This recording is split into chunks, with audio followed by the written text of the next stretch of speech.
Okay, we're going to get started in a little bit. Everybody can take their seats. It's the 17th, and I'm at family camp on that time with my whole family in Pinecrest. Oh, why?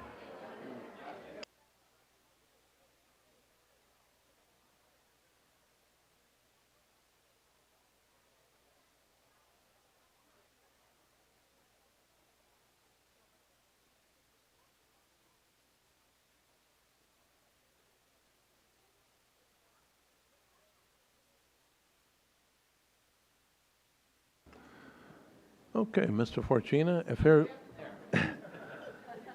everyone could find their seats, we're going to get started.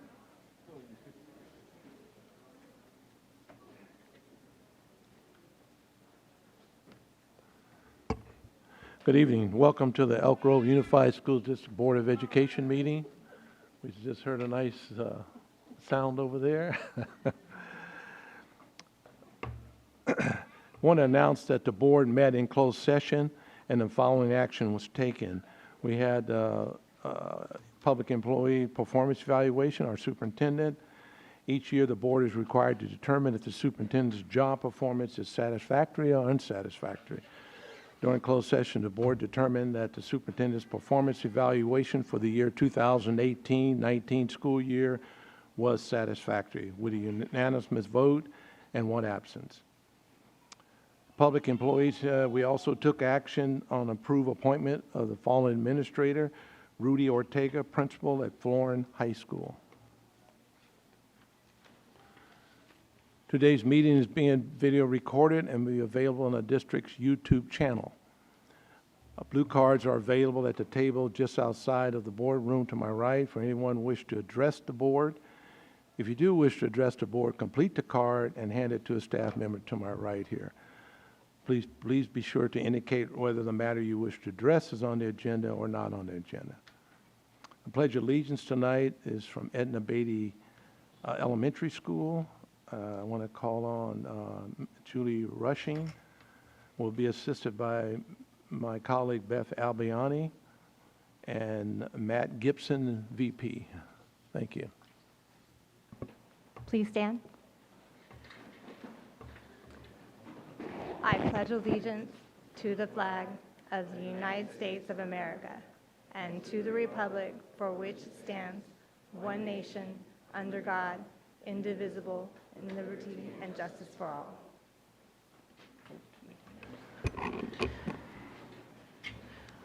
Just have a few words we'd like to say to thank Miss Rushing and her family. Am I pronouncing that correct? Yes. Okay, great. Edna Beatty Elementary School is honored to recognize Miss Julie Rushing as our education partner. During the 2018-19 school year, Mrs. Rushing has acted as our PTA president. In this capacity, she has worked hard to make Edna Beatty a warm and welcoming school for all our families and community. Her new and exciting ideas have breathed new life into some of our older traditions. In particular, our annual Bobcat Bash, which brings our community together for a fun-filled evening of games and food, became a very successful fundraiser this year. She convinced many of our teachers and administrators to sit in a dunk tank to raise funds, and the silent auction was also a great success. The events brought in enough money to enhance our safety plan, purchase much-needed curtains for the multi-purpose room stage, and even some student assemblies. We look forward to seeing what else Mrs. Rushing's enthusiasm and resourcefulness will bring to our school as the PTA president next year. Aside from her role as the PTA president, Mrs. Rushing has spent countless hours in her daughter London's classroom, from kindergarten to 5th grade. Whether helping with the art docent curriculum or assisting in other ways, all of London's teachers can attest to the dedication and time she puts into the classroom each year.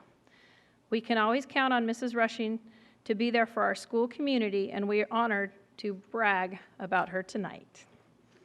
You can stay for a second. We have a small gift and would like to take a picture.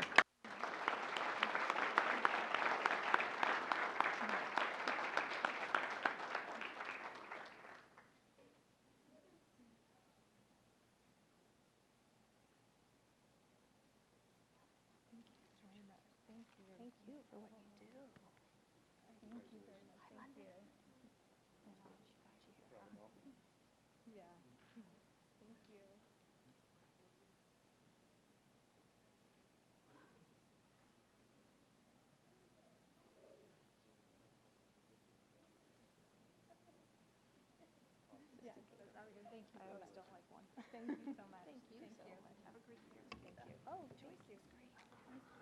Thank you. Another round of applause.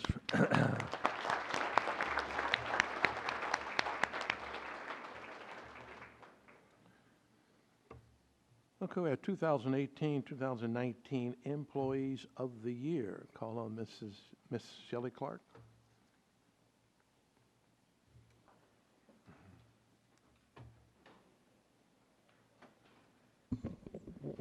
Good evening, everyone.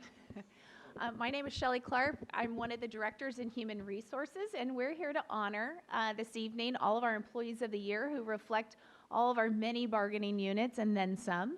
So we're going to begin by inviting each member up alongside their representative of their bargaining unit and their supervisor. You're going to come up after you receive your award. Your friends are going to go, but you're going to stay up here because we're going to get a picture moment at the end. Okay? And the board will join. We'll go down, all the board members. Wonderful. Come on down.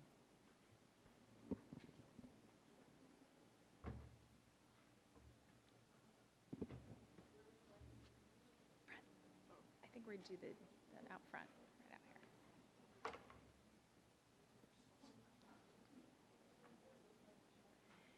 So we're going to begin with Robert Mendoza.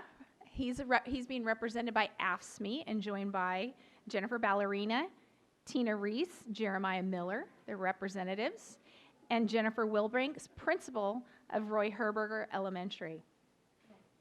So if you guys just want to line up right here, and then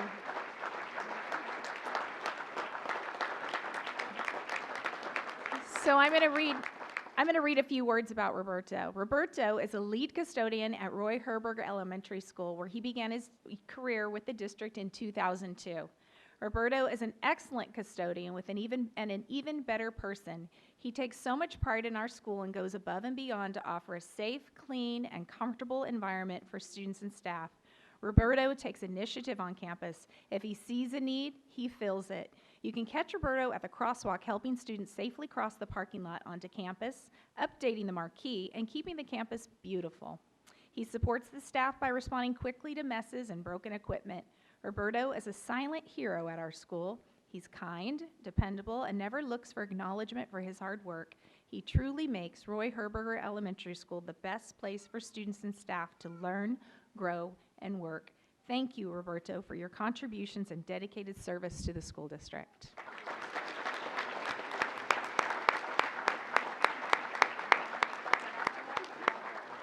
You guys can all shake.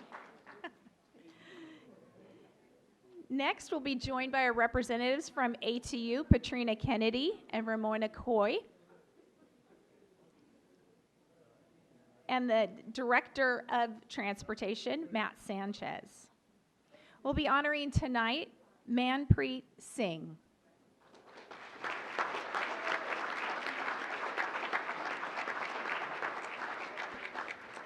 Manpreet Singh is a bus driver with our transportation department. He started his career in the district in 2015. Manpreet, or Manny, is a consistent, caring, and hardworking professional. Manny is dedicated to supporting students and his fellow staff members on a daily basis. He's consistently present and helpful in any task that's asked of him. One of Manny's best attributes is his ability to create a peaceful and calm environment simply with his presence, which is very often important in our fast-paced environment. He understands the importance of getting our students to and from school safely. Manny is an outstanding person and employee. Thank you, Manpreet, for your contributions and dedication to our school district.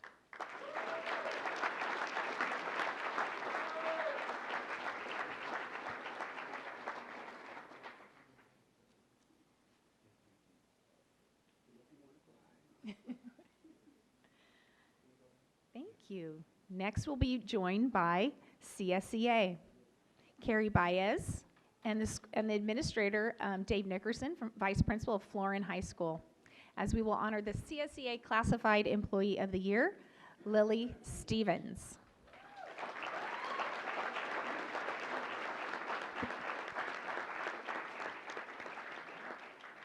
Lily Stevens is a paraeducator, special education, mild moderate at Florin High School. She began her career in the district in 1990.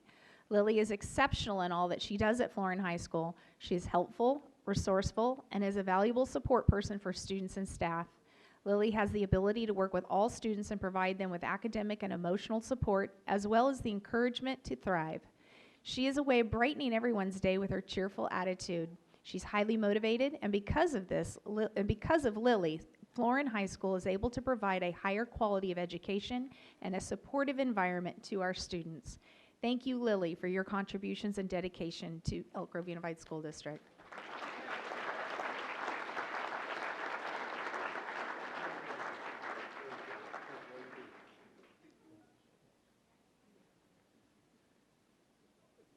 Next, we'll have several representatives or several nominations within EGA. We're going to begin with our first acknowledgement of one of our Teachers of the Year. I'm not sure if Dave Nevis, principal of Elk Grove Elementary, can come on up. We're going to be honoring Julie Fong as one of our Teachers of the Year.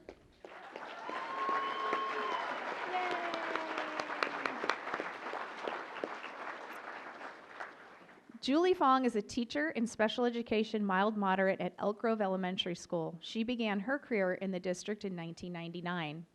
Julie Fong is a tenacious teacher who is driven to bring out the best in her students. Every student in her class learns every day in every subject without exception.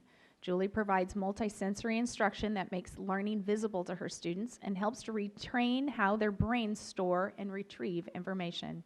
This method increases their individual learning on their own levels. She has excellent people and communication skills with staff and families. She keeps current on best instructional practices and federal and state mandates associated with providing appropriate services for children identified as needing instructional support. Julie is a highly skilled, caring, and genuinely compassionate teacher and colleague. She's a pleasure to work with. Thank you, Julie, for your contributions and dedication to Elk Grove Unified School District.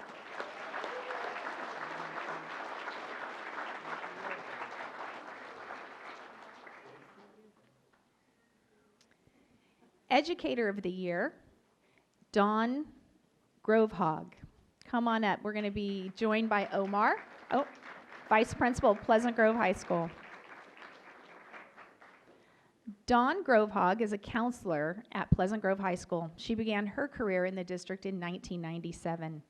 Dawn serves as school counselor for Pleasant Grove High School. She's always willing to share her knowledge with others to help foster best practices when counseling students and parents.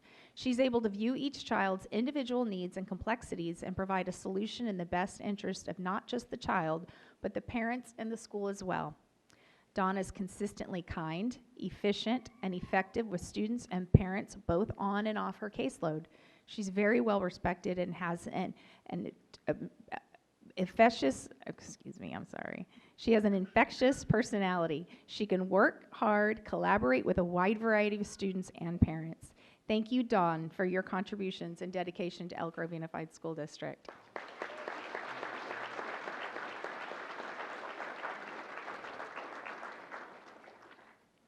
Next, we'll be honoring Christina Mosland, Teacher of the Year. She's joined by Matt McCracken, Vice Principal of Cosumnes Oaks High School. Christina is a 9-12 teacher of theater of Cosumnes Oaks High School. She began her career with the district in 2000. Elk Grove has been Christina Mosland's home since kindergarten. She attended 3 elementary schools, middle and high school in the Elk Grove Unified School District. Her teaching skills are a collection of her role models during her education. Christina is the kind of teacher every student needs. She provides learning environment that every student at every age, grade, and ability level is able to access. She helps her general education students understand the importance of being there for others and accepting all type of people in their space. Christina is a leader in sensory-friendly shows, which are new and very exciting to the theatrical arena. Christina truly cares about the development, education, well-being, and safety of her students, and they admire and respect her dearly. Thank you, Christina, for your contributions and dedication to Elk Grove Unified School District.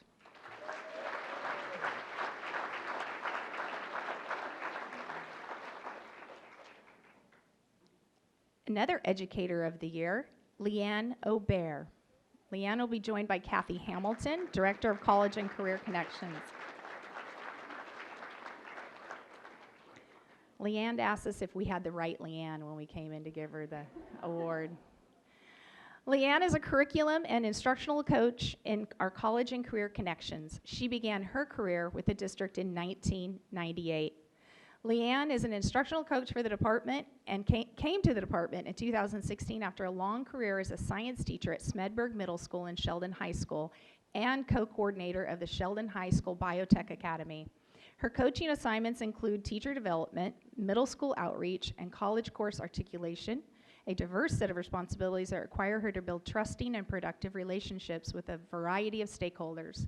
She has developed an exemplary BITSA-like model to provide mentoring support for new CTE teachers and middle school CTE leadership team. Finally, Leanne is a facilitator of relationships between Elk Grove Unified School District CTE teachers and faculty at regional community colleges and CSUS in order to align their curriculum and allow high school students to earn transferable college credits. About 30 Elk Grove Unified School District courses currently have college articulation agreements, giving nearly 1,000 students the opportunity to earn college credits. Thank you, Leanne, for your contributions and dedication to Elk Grove Unified School District.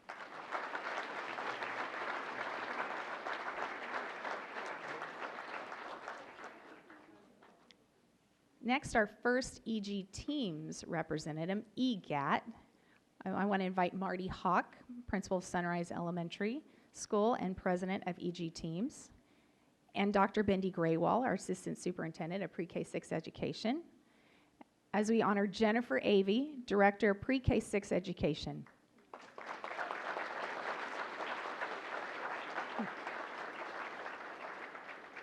Jennifer began her career with the district in 1993. Jennifer is respectful, professional, funny, and kind. No matter how busy she is, she consistently finds ways to help her coworkers. Her contributions to the Pre-K-6 department is top-notch. She has the ability to coach all of her direct reports and sincerely wants them to all succeed. Jennifer's presentations and meetings are always entertaining, informative, effective, and reflective of her positive energy and enthusiasm for education. Thank you, Jennifer, for your contributions and dedication to Elk Grove Unified School District.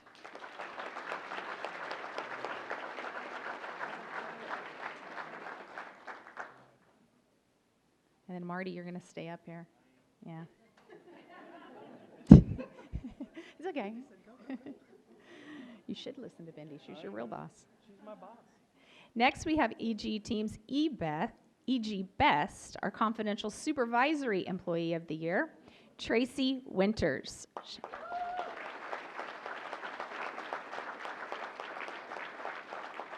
She's joined by Trish Pacheco, Accounting Manager in Fiscal Services. Tracy is an accounting analyst in our Fiscal Services Department. She began her career in the district in 1989. Tracy has worked for the district for almost 30 years. She is a loyal employee and dedicated to the business operations of the district. She is knowledgeable and a wonderful trainer for all new accounting technicians, sharing her longtime expertise and providing support with a smile. Tracy takes great pride in her work, and her attention to detail is unmatched. Her enthusiasm and zest for life is contagious. Thank you, Tracy, for your contributions and dedication to Elk Grove Unified School District.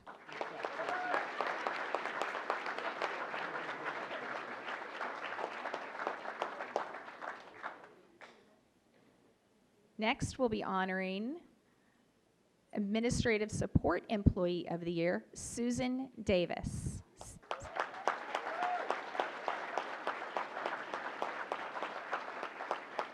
She's joined by her school principal, Dave Nevis, principal of Elk Grove Elementary. Susan Davis is an elementary school secretary at Elk Grove Elementary. She began her career in the district in 2001. Susan has been described as being the most devoted, compassionate, and selfless person in Elk Grove Unified School District. She shows outstanding dedication and service as a TK6 secretary. Susan also serves the district as the EG Best president, providing support and wisdom in decision-making based on her experience. She attends all meetings, is professional and warm. Her years of service to our district and her partnership with administrators, colleagues, and the district leadership through EG Team's Meet and Confer platform make her an exceptional choice for Employee of the Year. Thank you, Susan, for your contributions and dedication to Elk Grove Unified School District.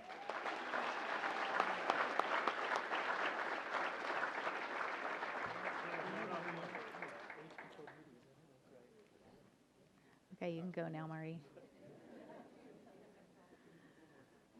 Okay, and our newest addition to our school district, we call it New Homework. It's our mental health therapist, our unit that oversees mental health therapists. We're going to be honoring Roshni Patel, represented by Kim Rawson from NUHW, and her school administrator, Sheila Carruthers, principal of Cosumnes River Elementary School. Roshni Patel is a mental health therapist with student support and health services, serving as Cosumnes River Elementary School. She began her career in the district in 2012. Roshni has worked as a mental health therapist longer than most in the district. She is such a positive person, a go-getter, and a leader.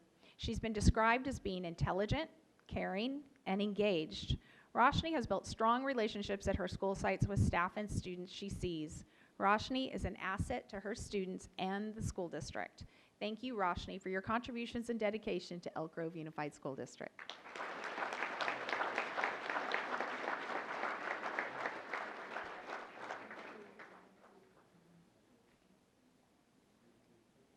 Next, we have PISWA, honoring our Psychologist of the Year, Dr. Rona Leitner, joined by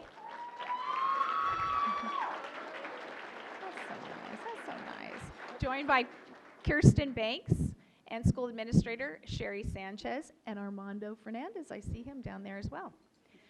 Dr. Rona Leitner is a school psychologist at Anna Kirchgater Elementary School and Program for Acquisition of Language and Social Skills, PALS. She began her career with the district in 1999.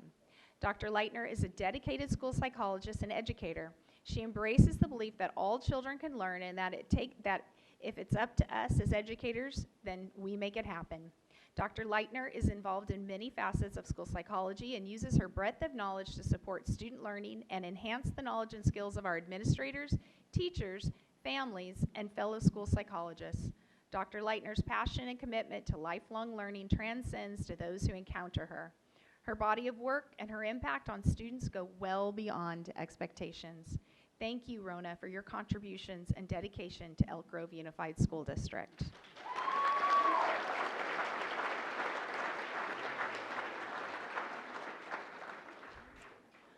Okay, you know, in Elk Grove style, we're going to have a picture moment up here. So Zonti's going to come up. We might need to move this table if we get some extra hands. Oh, thank you.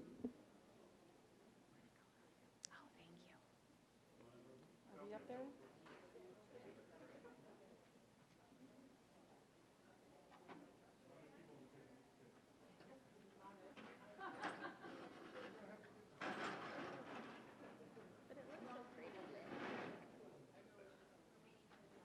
Families are invited up too as well if you want to grab a shot.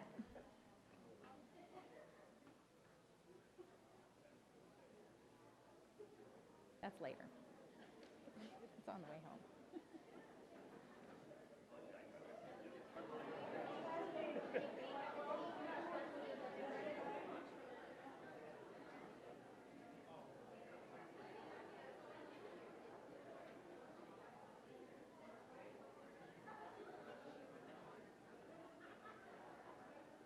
Aww.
Somebody grabbed it.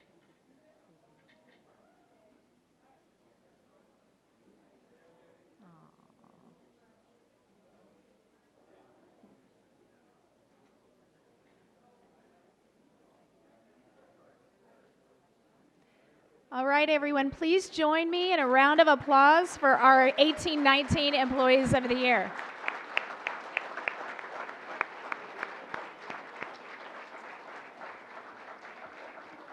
We'd like to take a moment and just thank our custodial staff who helped set up tonight, Nina and Anthony, along with our team from Food Nutrition Services and our house decorator, Nancy Newbold, along with Carrie Vandestar and Evelyn Luluan for being here this evening to support, and of course, Nancy and Karen for helping facilitate the whole process. Thank you.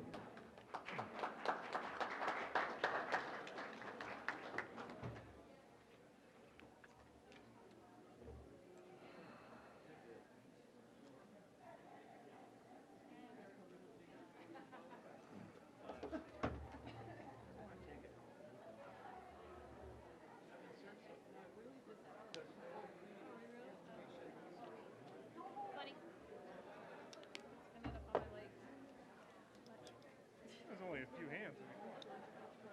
I know, they're whippy around here. So these are the kids. These are the kids for public comment, and then Lori Fryer, public comments number, what's public comments? 5. She wants to talk on public comment. Keep the kids separate. I'm going to do them first, yeah. I was gonna put them on top, but she's public comment as well. Yeah. And then this is gonna turn the other way, because this is number 8 she wants to talk about. On race and education. Okay? Okay. All right, we're good to go.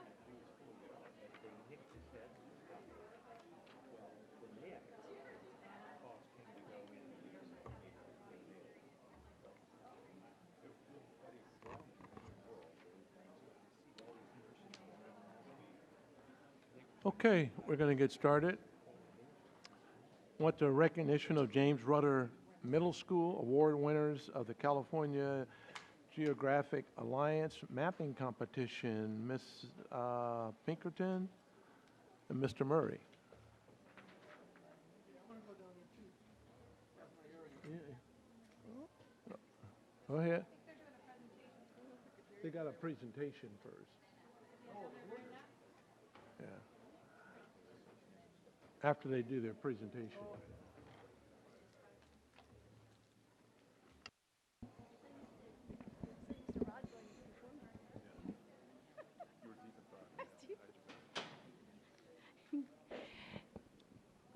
Good evening, President Chet Madison, members of the board, Superintendent Hoffman, and Ms. Avalos. It's my pleasure tonight to ask the Board of Trustees to congratulate and recognize 4 teams, or these teams, of James Rutter Middle School students who received high-ranking awards at the California Geographic Alliance's 3rd annual My California GIS Mapping Showcase and Competition. So why did they win? The students showcased their geospatial mapping knowledge with geographic information systems industry professionals during the annual conference, which was held in Fresno, accompanied by their club's academic advisor, Dr. Karen Sanko, and their school principal, Ms. Sonia Rambo. And those are industry professionals, so they are people who work with ArcGIS on a regular basis, geospatial mapping, et cetera. Students worked independently or with a team to create a project on a topic of their choosing. Each team was required to consider California history and landscape, as well as factors such as pollution impact, food access, and digital literacy. One project from each category advanced to the national competition, which was held on June 3rd, 2019. I'm going to name off the winners and what they won, as well as we have a little short presentation that my colleague Sandeep put together. It's cute. It'll give you an idea of what they're working on and why they're doing what they're doing. So the first place winner was for a project called Tubbs Fire, and that was the students involved were Xavier Munoz and Isaiah Tao. Second place winner was for a project called Deer Creek Hills and the Gold Rush. and that was with Stanley Vang and Akiri Tiong. The third place winner was a project called Digital Literacy in Sacramento County. That was by Natalia Magdaleno and Viet Trong. Fifth place winner was Campfire, which was done by Jose Coronado. And then honorable mention, of course, went to Changes in High School Football Participation, which was done by Satchpreet Singh and Kyle Nguyen. And I think it's also important to mention that you were the only school present at this particular conference. So a very impressive group. I'm going to show you this short little presentation, and then we'll hand out the little certificates that we have for them.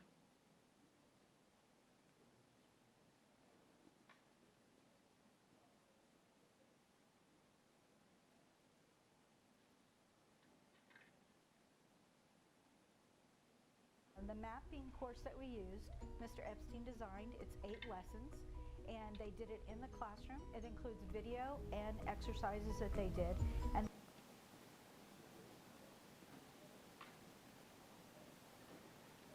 Make sure you hear it.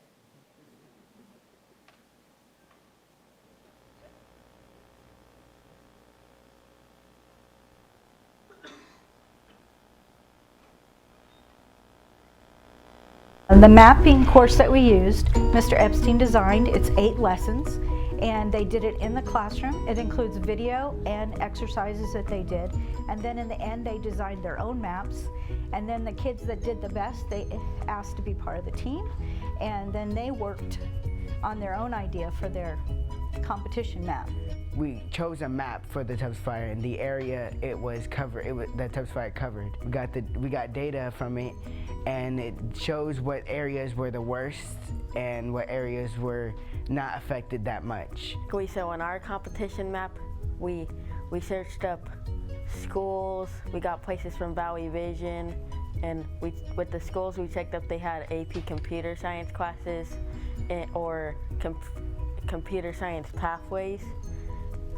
And then we compared those schools that did in the survey and some other digital jobs to the average income in the area and tried to find patterns to it. They got first, second, third, fifth, and an honorable mention. I was so happy and it was so fun, and when I was in Fresno, people were talking so seriously, and I knew what they were talking about, and it actually made me feel happy. I actually knew. Other people would not understand what they were talking about, and I got to go around and listen to other people and what they do with their mapping and all the skills they have. I was pretty excited, also a bit nervous because there was a lot of people. It's really fun and it's really easy to learn. It isn't that hard, and once you get into the basics, you can easily move up, and it's really easy. I think it makes me a better student because it gives me another way to help people, because we work on this mapping thing, like it's a little class that Mr. Epstein gave to us, and sometimes the students have a little trouble understanding it, so then it gives me a way to help them. It feels awesomely great. These kids worked really hard, and they've done an amazing job.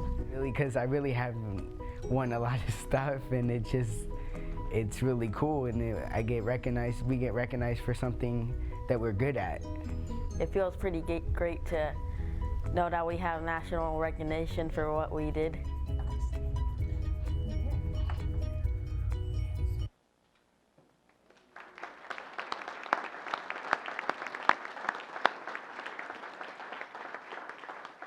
So I'll present the awards to the students, and I have to say, even though you said it's not very hard, I myself, I travel a lot, and I love extra virgin olive oil, so I have used the software to map out the best places to get around the world to get extra virgin olive oil. So it's definitely took me several times to get it right.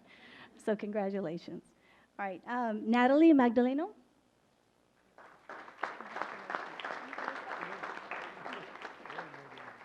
Xavier Munoz.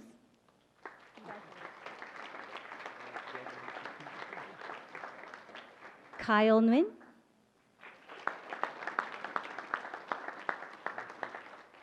Satchpreet Singh.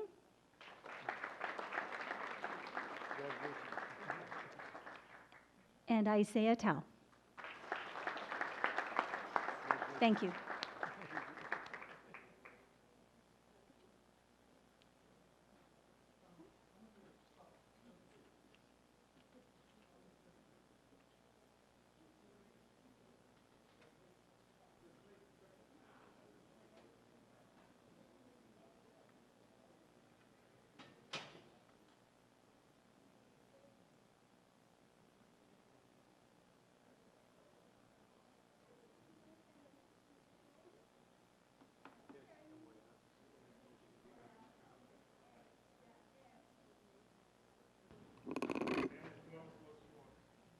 You're welcome to go in front of the white tables.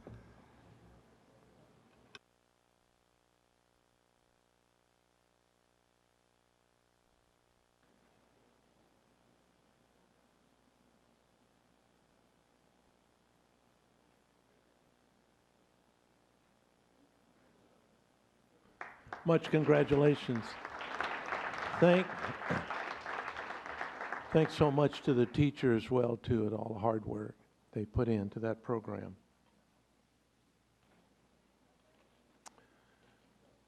Okay, we have athletic recognition. Call on Rod Edmondson, and it'll be assisted by Ms. Shires Espinoza.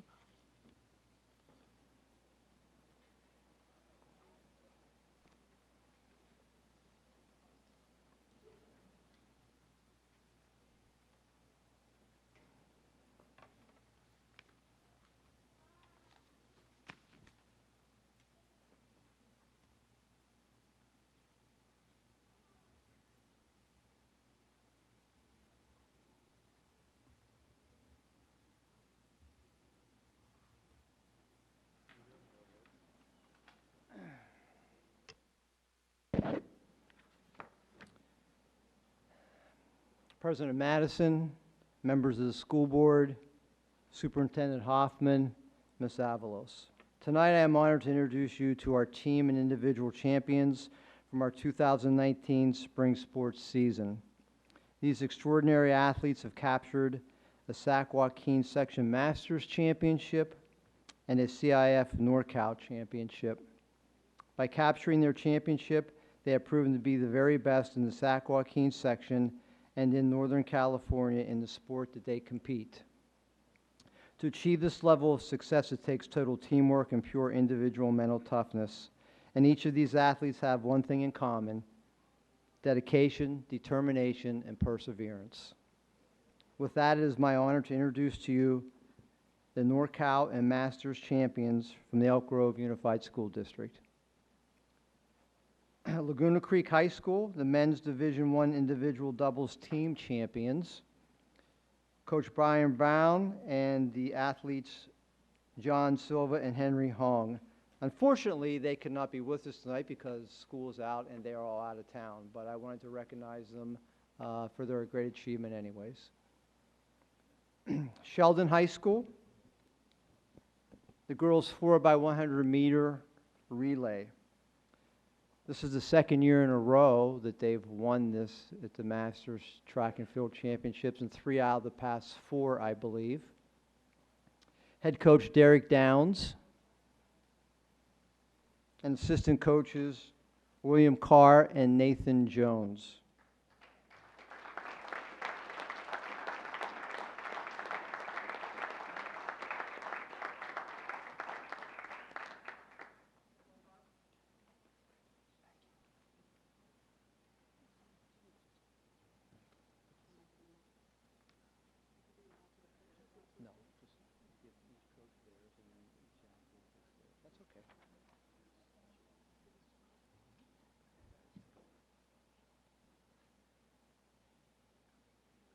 And the athletes from the 4x100, Tiara Sterling, Tatum LaChapelle,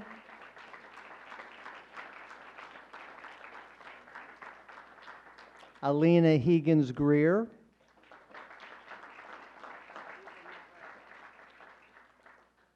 Thalia Reed, and Jada Espejo.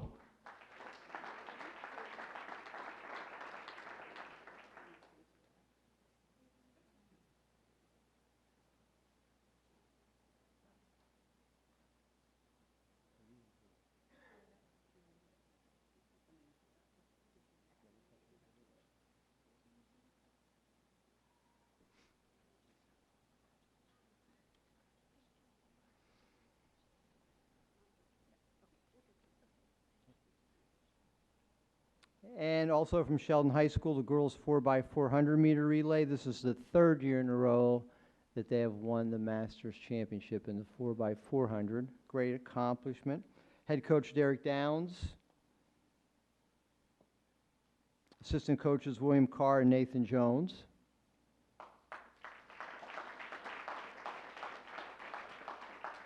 And the athletes, Michaela Andrews,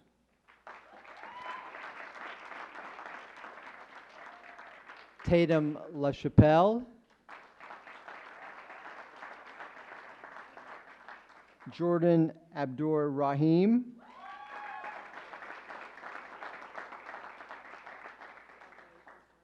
Thalia Reed, and Faith Jones.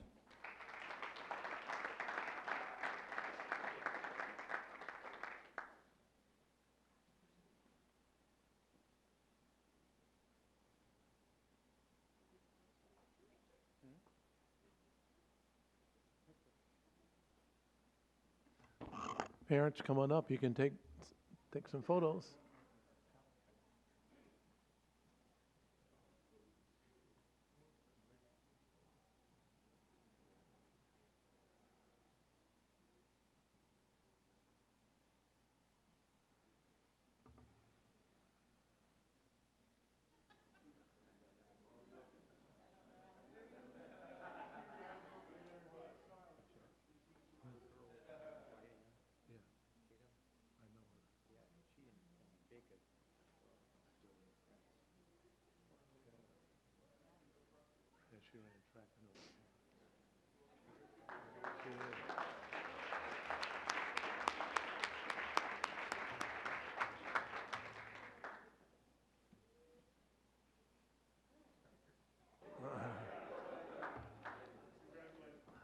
Much congratulations.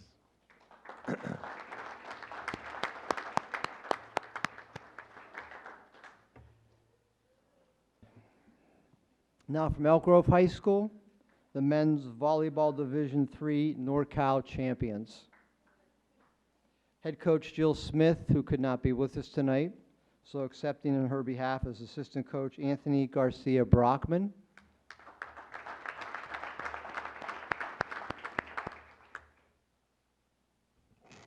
And the athletes, Thomas Galindo Valencia, Jordan Alala,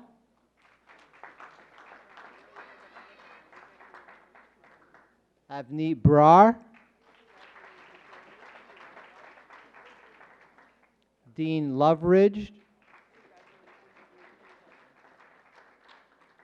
Joseph Solomon, Jean-Jacques James, or JJ,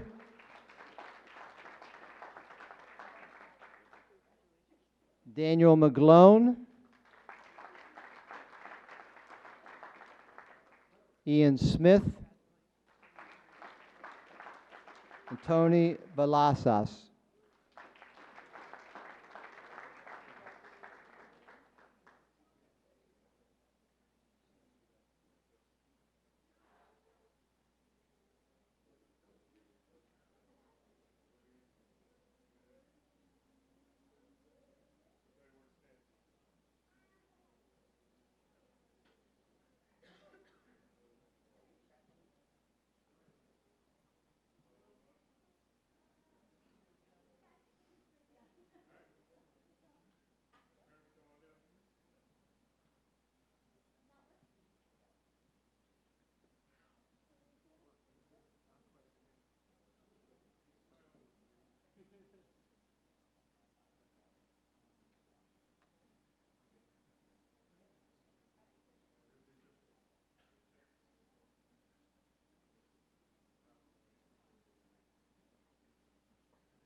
Congratulations, and all of us at the Elk Grove Unified School District are proud of all of our athletes. Thank you.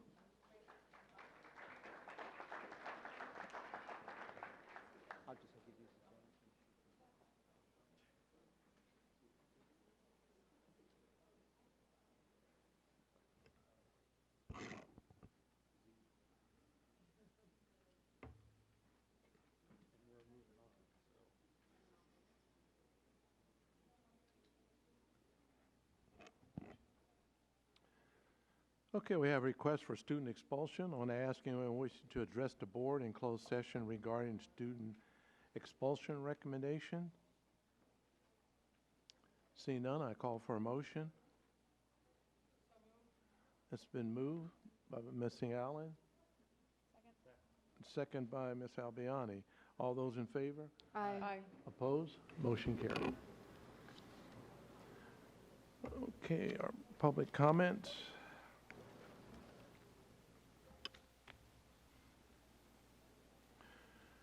Okay, I want to call on Allison Yee, Admin Adwal,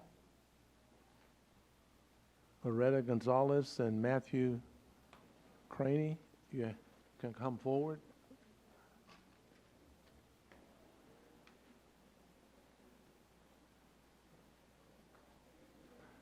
You'll have 3 minutes.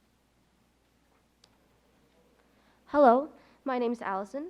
I would like to thank the school board and Superintendent Hoffman for inviting us today on the behalf of COHS and EG's environmental clubs. We believe that environmentally appropriate food containers will help our growing school community move towards a brighter future. Today's topic of discussion is styrofoam. In the world, there is more than 14 million tons of styrofoam produced each year. As we all know, styrofoam is very light, so 14 million tons of styrofoam is a lot. We are impacting our world, our environment, and more specifically, us. With the abundance of non-biodegradable styrofoam, it is piling up into our earth and it is hurting us. Styrofoam, also known as expanded polystyrene, can be made into cups, plates, and trays. Our school district has been using styrofoam cups primarily to hold slushies or hot chocolate, and in which we use those to intake those liquids. There is a particular chemical in those styrofoam cups called styrene, which is very harmful to us, the students, our community, and our futures. The next speaker will be explaining on how banning styrofoam will align with our district goals. Please remove styrofoam from our schools. Thank you.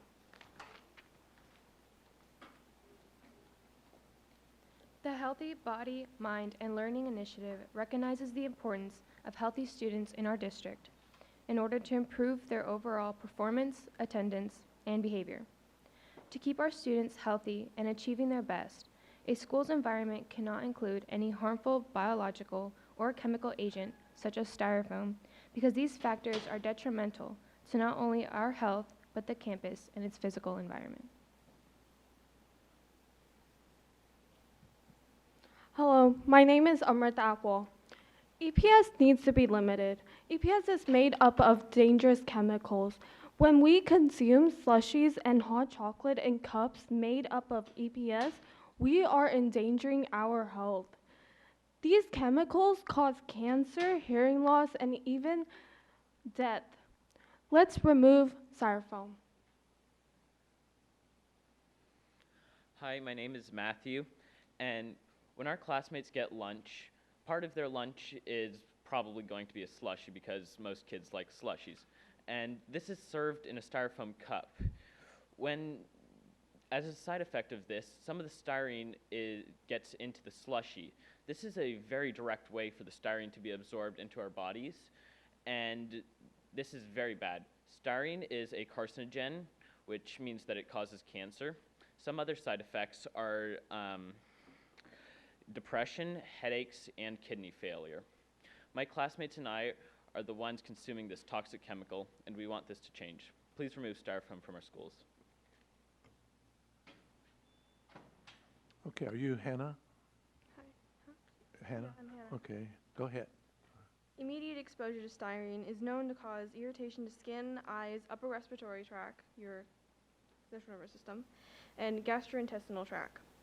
From personal experience, my mother and I, we both have asthma, and we both cannot eat food that's been in styrofoam because it immediately triggers our asthma. Even the U.S. federal health regulators have acknowledged this product, EPS, expanded polystyrene, is extremely dangerous to one's health. They have even labeled it well. They have specifically said, reasonably anticipated to be a human carcinogen. Now, having this, please, if this is not enough information to understand that this is extremely toxic, I don't know what is. Please, get rid of styrofoam. Thank you. Hi, my name is Amrita Kaler. Styrofoam can easily be seen on our school campuses. Students forget to throw away cups, which means birds and other creatures have easy access to it. What the animals don't know is that EPS blocks their digestive systems and causes them to starve. Since students eat meat on campus, our health is also at risk. This is undeniably a major concern because mammals repeatedly consume EPS as an alternative to regular prey. In a current report, the UN explained how 1 million species are projected to go extinct due to human interference with nature. This fluctuation will continue to decrease the amount of biodiversity in the world. With an insufficient supply of plants and trees, other species will also be endangered, and it will affect our future. Even the making of styrofoam is harmful because the production plants release fossil fuel emissions that pollute the air. Again, EPS takes forever to biodegrade, so we are going to have this toxic substance around us for a long time if we don't limit the use of it. The Great Pacific Garbage Patch is just one example where EPS has settled and continues to build up today. Please remove styrofoam from our schools. Thank you. Hello, my name is Srilanki Pali. Many online vendors offer 100% biodegradable and compostable plates, cups, and trays. These are used for using products such as corn and sugarcane resin. Now, if we look at what the Washington State University has accomplished, they believe they have found an alternative using the nanocrystals of cellulose, which is the most abundant plant supply in the world. I didn't even know this. Like, plants? How is that an alternative? But seeing this, we can actually start looking into alternatives. Prices could start going down if we start moving towards them a bit. We can actually make a difference. Thank you, and please remove styrofoam from our schools. Good evening, my name is Addie Partington, and I'm going to be talking about EGUSD and other district bans. 6 of the nation's largest school districts have phased out EPS under the Urban School Food Alliance. So this isn't exactly a new idea. If larger school districts have done it, then we're not the first to do it, and if we did, we certainly wouldn't be the last. Other districts would definitely follow our example. Please wrap up. Cities with ordinances against EPS have also phased out styrofoam, many cities in California. And even in our district, Franklin High School and Toby Johnson Middle School no longer use EPS on their campuses. And I think it's really important to note that Franklin is a really big science school and a really big green school, so they've done their research and they know how bad styrofoam is, like we do. And Elk Grove High School and Cosumnes Oaks and Franklin High School environmental clubs are fighting to stop the use of EPS in their schools, obviously, because we're here. So we would just like to ask you to please remove styrofoam from our schools. Thank you. Hi, my name is Jasmine Dawa, and we would like to ask that the EGSD School Board add to its August 13th agenda an item to consider the removal of all styrofoam products for food service within all of its schools. A huge thank you for your time, and please remove styrofoam. Thank you.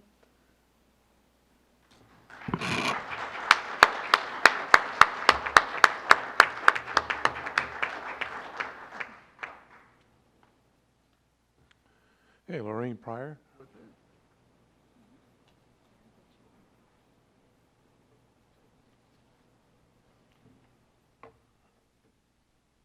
Good evening.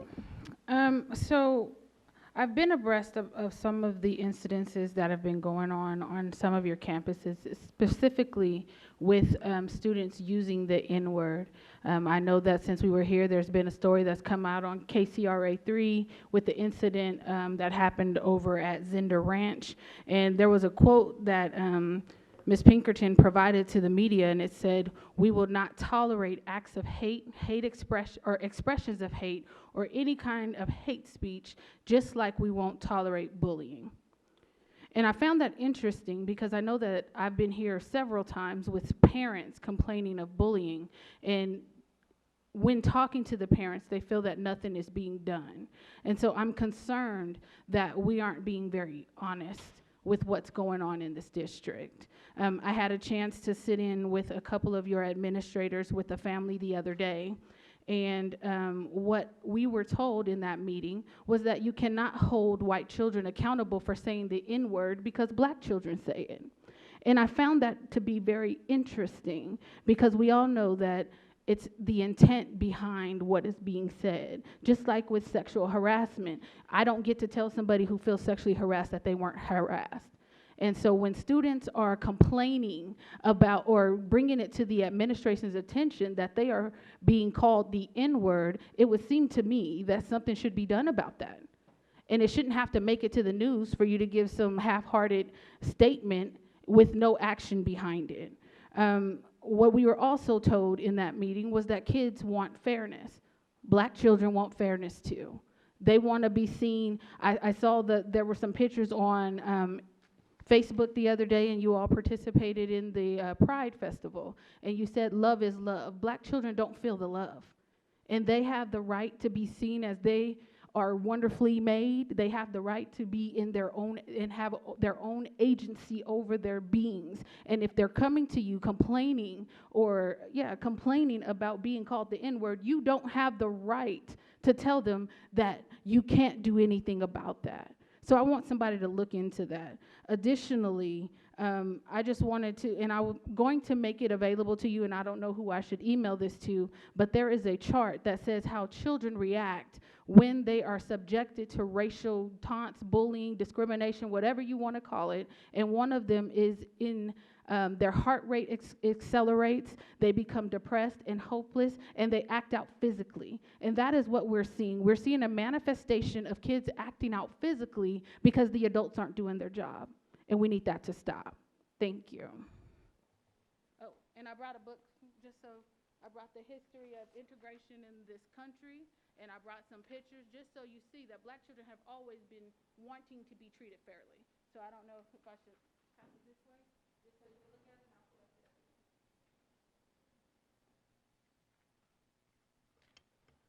Okay, we'll move to the consent agenda. Ms. Albiani? I'd like to call, to move to approve items 1 through 23 on the consent agenda. Been moved by Ms. Cena Allen. Seconded.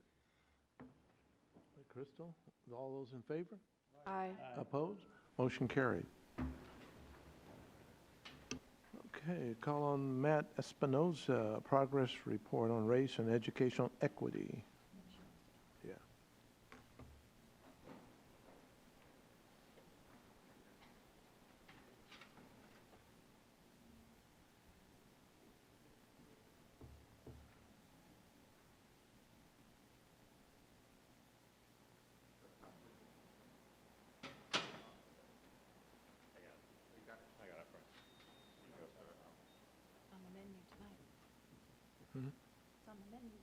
All right, it feels like good afternoon as opposed to good evening since it's still so sunny and hot outside.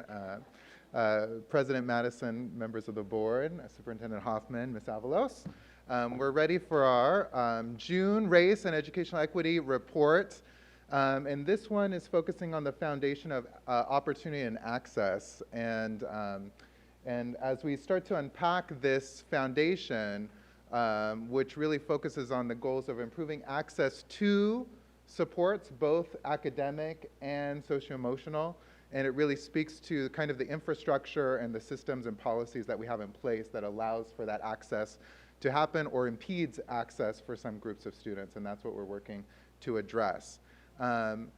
As we begin this conversation, I wanted to refresh in our framework for educational equity here in the district, that outer ring, which is the lens of identity. And that as we engage in educational equity work, we're talking about how our system is addressing the needs of a wide range of students, and that each student has many different identifiers. Not just gender, not just race, not just sexual orientation, but all of those things intermix with each other. And today, I know a lot of our conversations end up centering itself around race because it is a really important and oftentimes the primary way that inequities have been perpetuated across in our country. But there are several others that we're going to talk about today, both in terms of ethnicity, religion, and ability, and how those play out, and we can provide access and opportunities in those areas as well. So today we're really blessed to have representatives from our school counseling departments and secondary education, as well as our principal from Sierra Enterprise Elementary School to share some of the things that are, the great things that are happening to help provide access and opportunity to our students. So first, I'll invite up for our school counselors program, Nicole Brown and Jackie Navarez. Thank you. Good evening, members of the board, Superintendent Hoffman, Madam Secretary. We are here, Jackie Navarez and I, are here to highlight a small component of what counselors do on a daily basis. And one of the things that I was super excited about was when I was the career counselor at Monterey Trail High School, the EMEN delegation from Sac State approached us several times in the Career Center asking us to recruit EMEN students to come to the College Recognition and College Mentoring Fair. And we tried, believe it or not, for 2 years to get student representation to Sac State. And finally this year, we were able to make it happen. Not only did we get our EMEN students who sometimes are very obscure and in the background and not acknowledged because of different issues, we also had a wide variety, a diverse number of students and a diverse in race, culture, income, etc., participate in the EMEN College Mentoring Fair Day. So they came to Sac State, they talked with mentors and professionals. They were encouraged and participated in activities to embrace their cultural identity, along with identifying their niche in terms of their professionalism. Sometimes students have to let go of they're expected to let go of their culture or their cultural identity in the pursuit of higher education. And this conference allowed not only EMEN students, Hispanic students, African American students, European or white students, students of all diverse backgrounds to embrace their culture, learn about other cultures, and pursue higher education. So that was a really great day that we had representation from Elk Grove. The delegation was 50% almost of the conference. So we were really glad to get the students there, and we want to continue the partnership with Sac State and local business mentors. The students walked away with a better understanding of other cultures. The scale here represents their improvement in terms of their own cultural identity and understanding other cultures, and also embracing their pursuit of higher education, whether it's 1 degree, a certificate, or all the way to a doctorate or somewhere in between. In addition to that field trip on March 26th, we also took another set of students, and counselors were recruiting students, helping to identify students. And on March 29th from Valley High School, we also there was also a busload of students, so over 30 students participated in Asian Pacific Islander College Day. Again, a mentoring and awareness of embracing your culture while pursuing higher education. So we were really excited to have both of those field trips go, and I look forward to more field trips happening where students can embrace their cultural identity as they pursue higher education and merge those two together. Something else that's really awesome about what counselors are doing, our district's goal, one of the goals is 100% college, career, and life ready. So as district head counselor, we're working every day to make sure that every student has access to these tools for college and career readiness. You heard me mention a certificate or a doctorate or somewhere in between. So we have a tool we'd like to tell you more about. You've probably heard about it, but I'd like to introduce Jackie Navarez, our College and Career Connections Counselor. Thank you. Thank you, Nicole. Thank you, board members and Mr. Hoffman. I just want to share with you today, as many of us, our expression of individualization often represents itself in our career interest. And so within Elk Grove Unified School District, we visualize that our students will be able to express themselves, whether in their career or their post-secondary education, and that in a multitude of ways. And so we are looking at our students as a perspective, from the perspective of 7th through 12th grade, and really helping them to start to research who are they, what are their career interests. So as you see right here, in our school district between 7th and 12th grade, we have about 29,000 students who are enrolled in those grade levels. At this point, we already have 26,000 students who have gained access to a platform called californiacolleges.edu.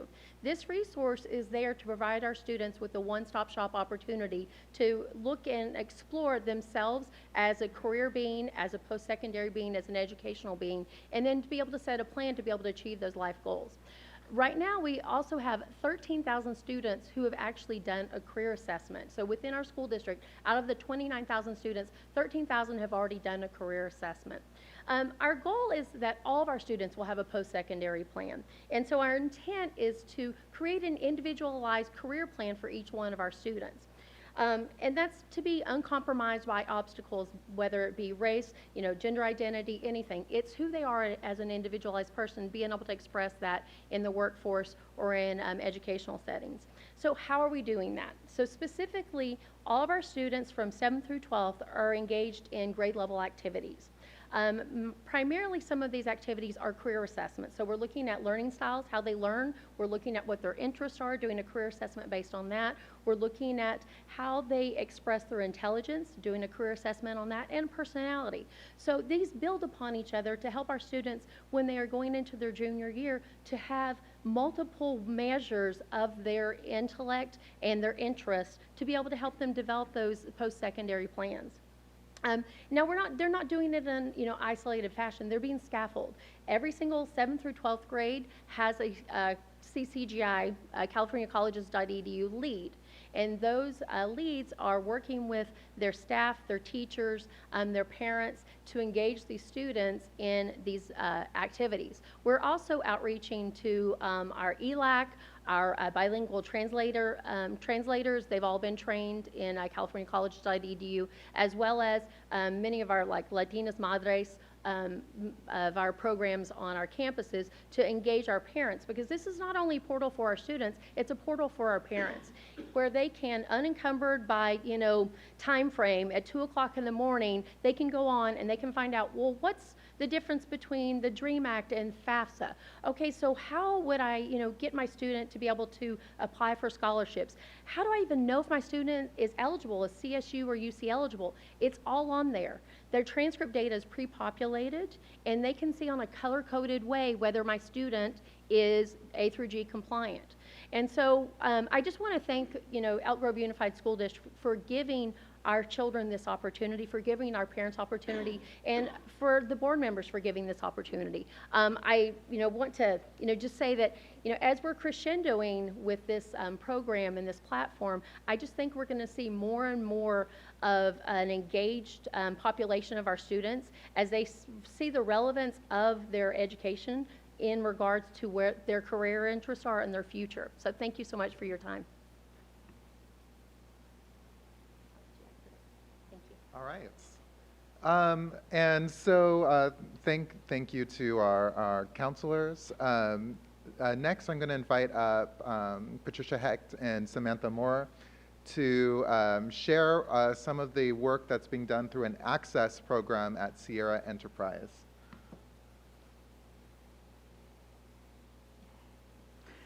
Thank you, board members, Superintendent Hoffman. As you know, Sierra is a very diverse school. We have approximately 145 students that are on some type of plan on any given day. And it is, for us, all students are all students, and that's where we begin and that's where we end our day. As you see, our slogan is "We Rise Up." That's for our entire campus from pre-K through 6th.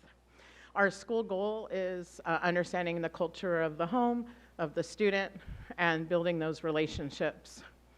And as you see, our access program, we begin with music in the classroom and our VAPA program. The shirt I wear to you is our yellow shirt. It has our music in the classroom logo. It is a symbol of pride at our school. When you wear it, it's when you're performing, when you're going to the concerts, when you attend our yearly field trip, and also if you're discussing it or showcasing or showing pride in the program. So I'm wearing it today because it fits that bill. If you see students in and around the community with this shirt, it means they've had to participate in the program. Presently, our Music in the Classroom program, 2nd, 3rd, and 6th grade students participate. All 2nd, 3rd, and 6th grade have access to the program. It doesn't matter if you're in our PALS program, our PALS integrated, if you're in resource inclusion, it really doesn't. We make sure all students have access to the teaching of the program. So our inclusion, we've been doing this for years. Over the past 6 years, we've really been blessed that all of the students, when we've had ABS or PALS, any of the preschool programs, are allowed, and we encourage them to really access through visual and performing arts. What's really exciting, we have a variety of programs. We work with the Sacramento Philharmonic in a link-up program. This program allows our students, after a year of study, to actually go to the Philharmonic, and while they're playing on stage, we play with them and sing and move, and it's as one big concert. They get to see an orchestra perform. We also work with B Street Theater and their playwriting contest. Our students participate yearly. We've had 7 playwright winners. Those plays are not just winners, but they're actually performed in the Fantasy Festival theater rotation. So tens of thousands of people that have gone to see the play have actually seen Sierra Enterprise students perform. And that's, it's just an incredible community partnership. Our multicultural night, the emphasis is oral language and dance, the school play, and this year the talent show. What we're most excited about at Sierra is not only do you have access to the teaching, the materials, the curriculum, the field trips, but as we've grown the program, we've also grown the confidence of students. And what's so exciting this year is we had students participate in the talent show, the school play, the playwright contest. They participated in music in the classroom and the field trip. And in all areas, we finally saw full, not only access to understanding of it, but they had the confidence to go on stage and perform at all those levels. So we're extraordinarily proud of that. Our program really is what's exciting. What's really exciting is we have community partnerships with the Tykert Foundation, Laguna Sunrise Rotary, the Sacramento Philharmonic, and the B Street Theater. And when we're blessed, when I present to them that all students need to be funded, all students need to go on the field trip, and all in between, every community partnership is 100% on board. They fully fund, they fully access, so every student at our school is able to participate. And it's just something with great pride that we have at Sierra. We're just one school, one set of students. We all rise up, and we do it through VAPA. Thank you.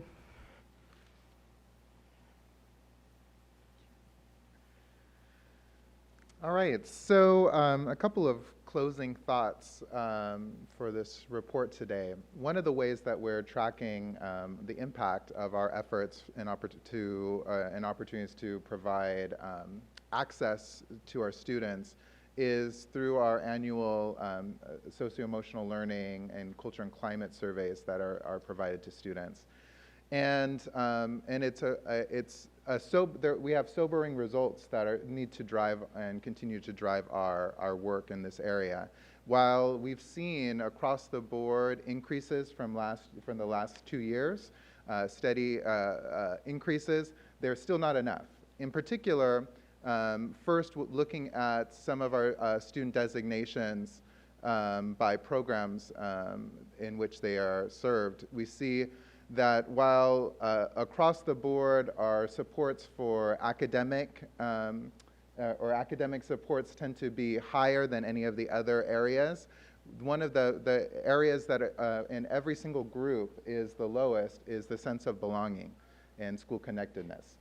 And so that continues to be a major area of growth for us and something that we'll need to focus in on. In particular, you'll see that for all of these different student groups, we're talking about 2/3 as the highest out of any group of a sense of belonging. So we know that for any group, even if that's the highest, it's really not high enough, let alone looking at some of the groups. For example, our students who have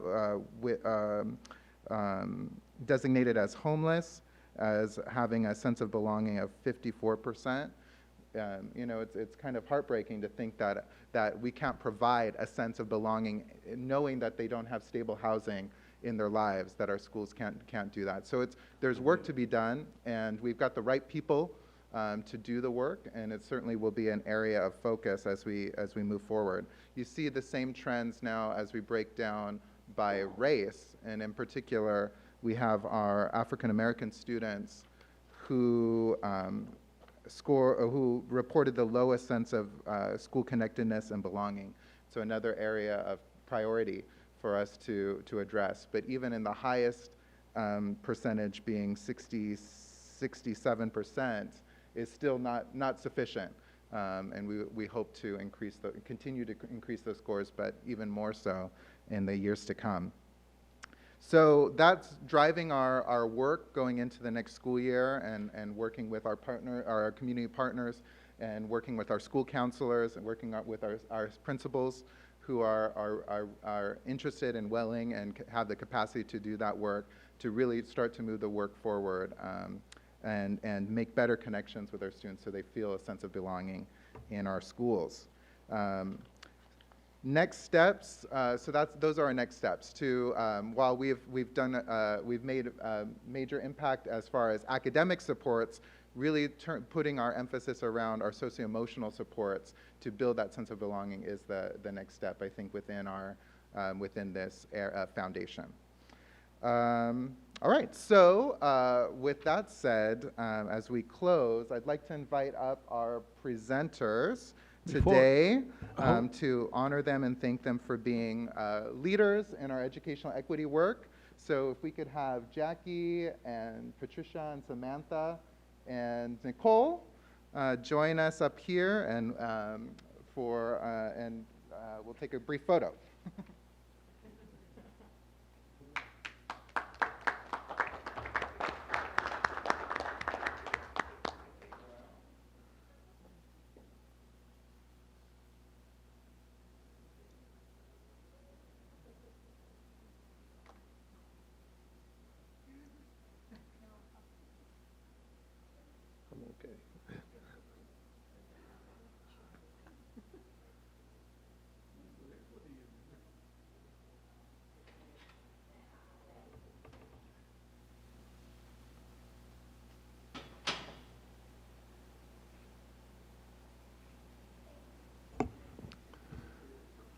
Okay, I asked that they stick around a little bit because we've got some questions probably, okay?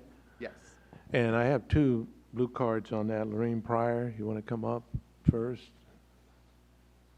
And then Chris Loxon.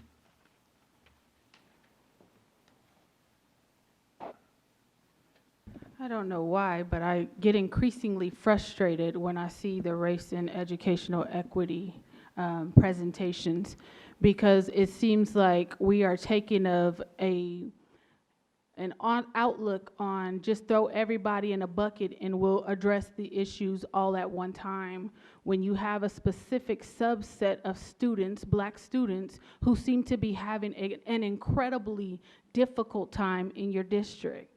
And so what I would like to know, and before I get to that, what I was expecting to hear, since I asked about it last time I was up here during an educational equity update, was the movement you're going to be making on your discipline practice, and actually acknowledging and figuring out a way of which we're going to start addressing the disproportionality when it affects Black children. What I specifically want to know, how are we going to address the sense of belonging? What is the plan? Do we have a plan? Do we need a plan? Do we need people to talk to? When I look at I don't know the name, is it what is it? The Meehan College visit, and I looked at there was one other thing. What I didn't see is the You Can Go to College track. Because what I'm being told is that UCAN is having to justify why they want to provide certain services to Black children to this district. And I want to know if that's true. I want to know if they're being given a hard time in terms of getting on your campus to do the Black college fair that they've been doing for years in several districts, including this one. When it talks about social emotional, I need it to be acknowledged that Black children are treated differently. And that even though you have the same type of rules in place, they are enforced harshly when it comes to dealing with Black children. I need that to be acknowledged, and I need to know what your counseling team is going to do about that. What type of supports are we going to put in place for the children who feel marginalized, specifically Black children? And then, again, we need to address the disproportionality. What is being done to retain and hire black staff in this district. I'm not talking about anybody but foundational black Americans, people with the experiences that these children have had in this world coming through. When are we going to hire some of those people and not just the yes men that you currently have now? And then we want to make sure that the students aren't falling through the cracks, that they're being adequately funneled into the right classes so that when it comes time to graduate, they have their A through G requirements or whatever it is right now. It used to be A through G. I'm not sure what it is. So we need to make sure that our counseling staffs are making sure that our students are being funneled into the right classes, so we're not just celebrating black students when they achieve athletically, that we're doing so academically as well.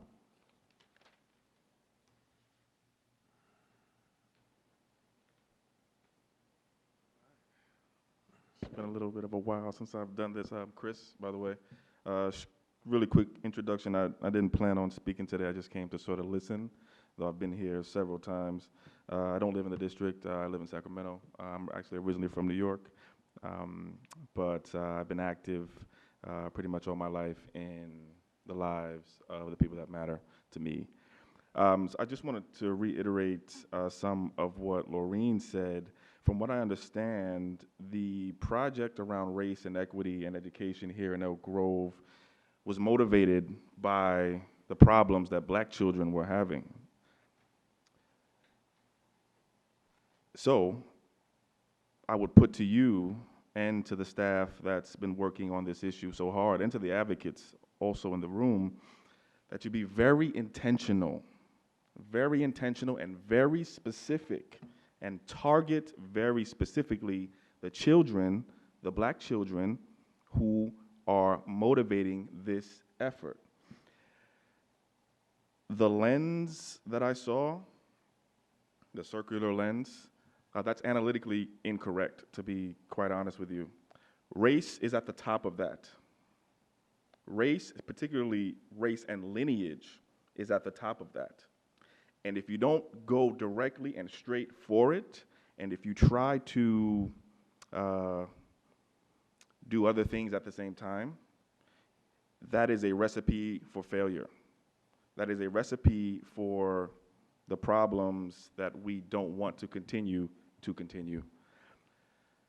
Laureen passed around a book. She's passing around a book, right? You're all in that book, right? You're all in the book, right? We've been fighting this fight since August would make 400 years, actually, 1619. August of 2019 is the actual 400-year anniversary of our arrival here in America. I'm an American descendant of slavery. I can trace my lineage here hundreds of years. And we've been fighting this fight since we got here. Let's win the fight, right? Let's actually win this fight. Let's not do the same things that are keeping the problem the way it is. So I actually want to stop here, but I'll just reiterate, you need to be very specific and very intentional. Those next steps should be step one, actually. That should be the first step. Target, specifically, priority. The black children need to be at the top of that priority list. There's no way to get around that. If you try to get around that with policy, it's going to fail. Thank you.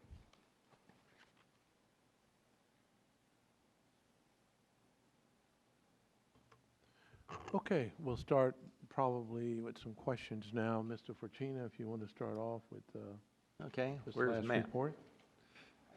Matt and crew.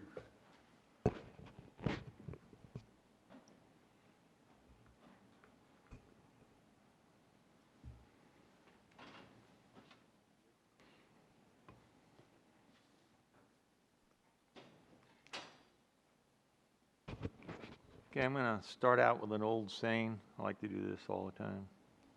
It's an old saying, Matt. It was around before you were born. It says you can lead a horse to water, but you can't make it drink.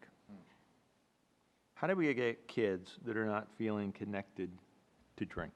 Specifically, all students have access to student government, to sports, to VAPA, to clubs, community service, and much more in every school, but not all students participate. So the question is, what can we do differently than we do to encourage student involvement so that they feel connected? Because we know connected kids do well. Yeah, and that's the heart of the work, right?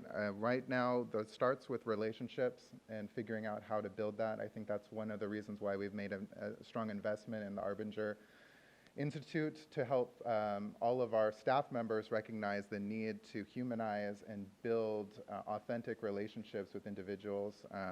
We need to increase our culturally and linguistically responsive practices across all disciplines, which includes valuing and validating and affirming the experiences that our students come with, as well as the discourses and the ways that they describe, or they use language and literacy both in their homes and making a bridge in the school systems.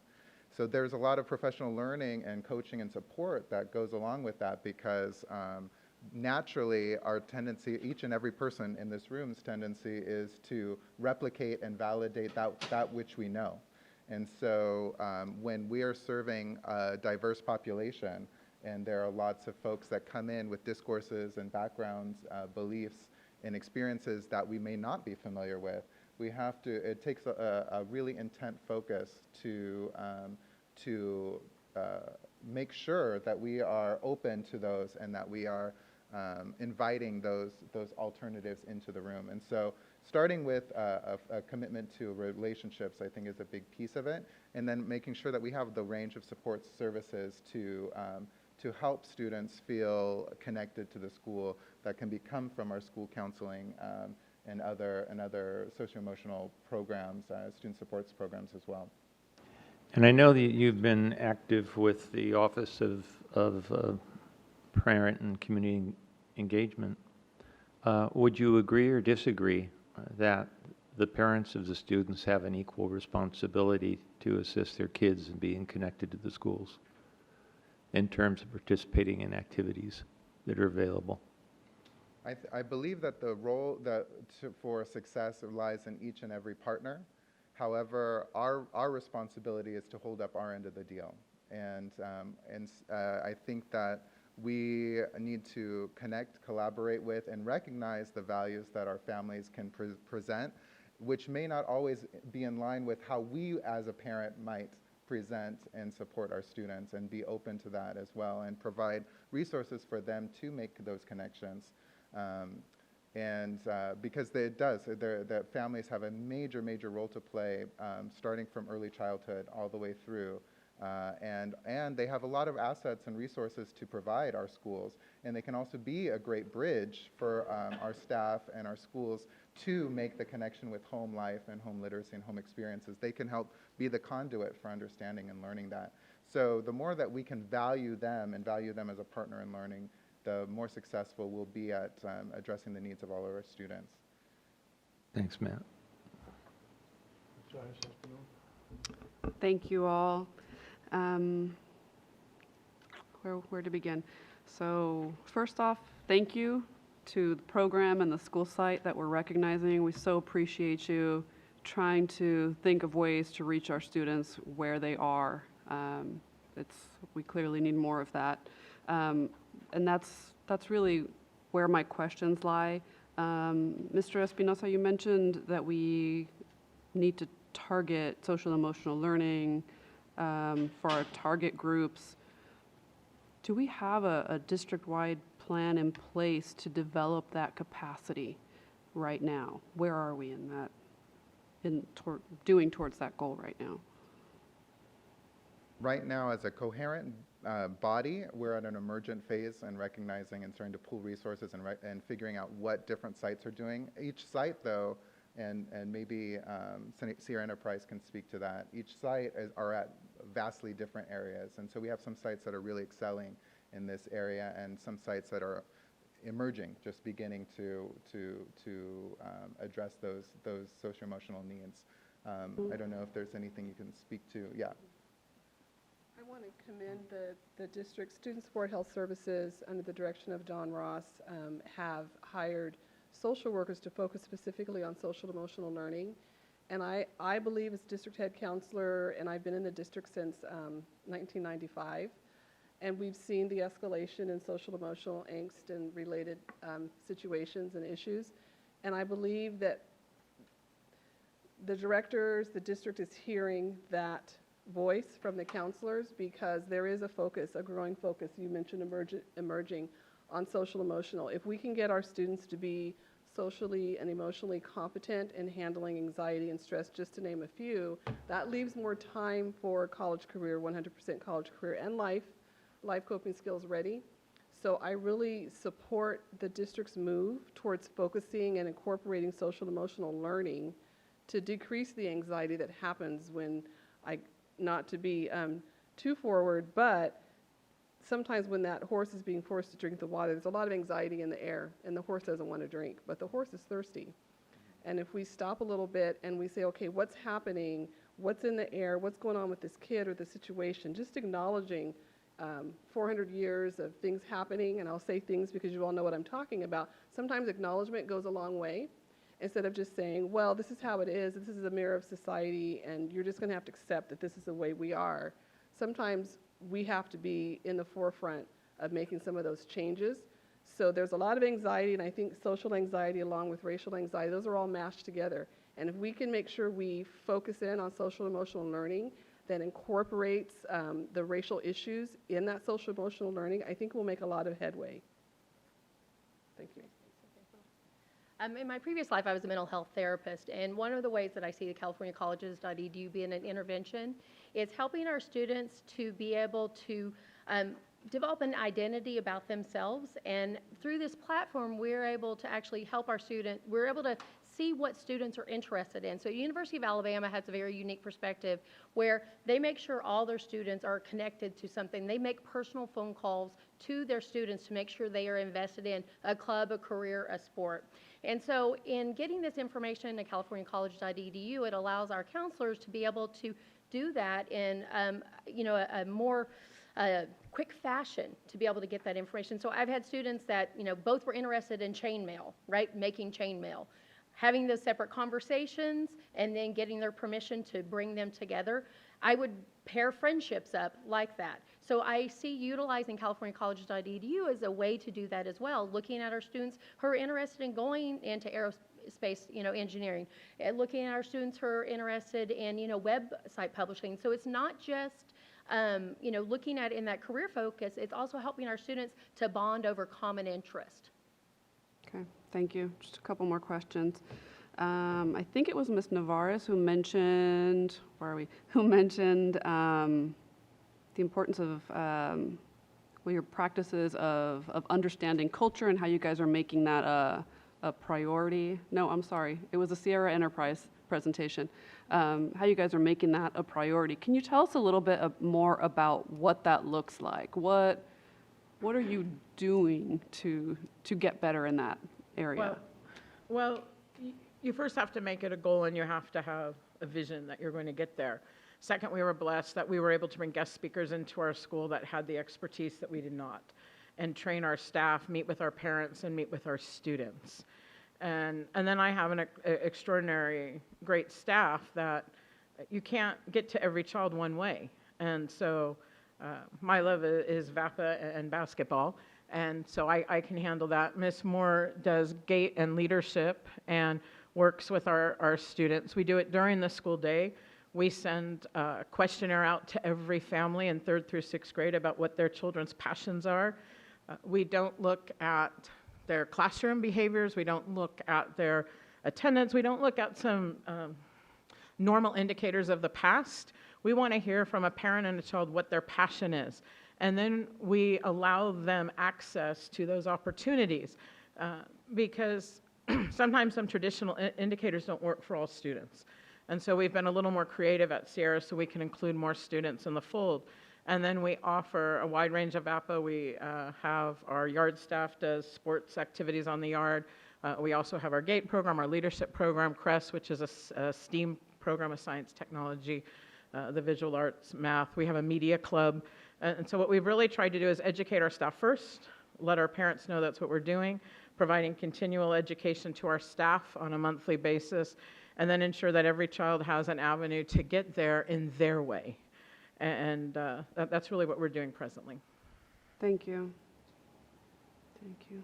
Good stuff.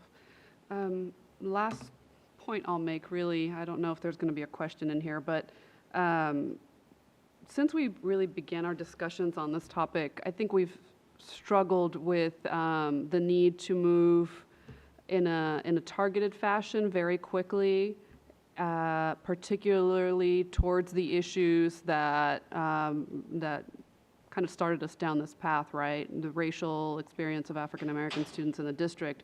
But at the same time, a lot of us are aware that we don't have the luxury of just focusing on the experience of one group. But I want to make sure that our work on this, on our longer term goals and in this item going forward are in fact intentional about why we started down this path. So just because we don't have the luxury of focusing on the experience of one group, I do think that we need to remain intentional about what is a very severe set of issues that was brought to our attention, like almost 2 years ago now. And I've said it before, it's not a very kind way to say it, but as district leaders, we just don't have the luxury of just doing one thing to the exclusion of others. You know, we have to walk and chew gum. And I think it's just important that when folks are doing these wonderful things at their sites and in their programs, that we make a really tight connection to how that is leading to change across the district or where applicable at other sites, how it connects directly to our broader goals, so we don't end up with, as my colleague Ms. Albiani says, silos of excellence. You know, I don't want to fall into a situation where we are giving congratulations where they are due, but as a district kind of patting ourselves on the back and losing sight of why we started down this path. So I just want to be clear, that's a reflection for all of us. It's you know, doesn't say anything negative at all about the wonderful work you folks are doing. So I so appreciate you guys being here and contributing to our learning. Thank you. Ms. Albiani? Hi, thanks for a great presentation. The California Colleges has been an asset in my own home. Thank you. It's led to great conversation when my children take these surveys and find their different strengths they didn't think they have. And then we have a little genetic play going on at my house, so it's fun to see who does one thing and who does the other. And it's led to a lot of fun. And I was able to come to a parent representative meeting and had you gave an excellent review on how to use it, and I went home and was able to do that with my kids more. So I just encourage you to find ways to get that out to our sites. I hadn't found it in my experience yet. I was able to get it here at district on a different way, and it's been very beneficial. So actually tomorrow we have a leadership meeting, so all the CCGI leads are going to be coming with a plan from 9 to 11, where every single 7th through 12th grade should be having a plan for the fall, and that includes the parent engagement piece. Great, that'll be great, because it was very helpful to have seen what you showed us here in that amount of time. It paid off in spades, I guess is the way to say it. I think the issue of belonging is incredibly important. When we look at our data, I think our African American children are crying out to belong. They're crying out for some things to happen just for them. I know as a child, I have a child who had a hard time belonging. There were chess clubs.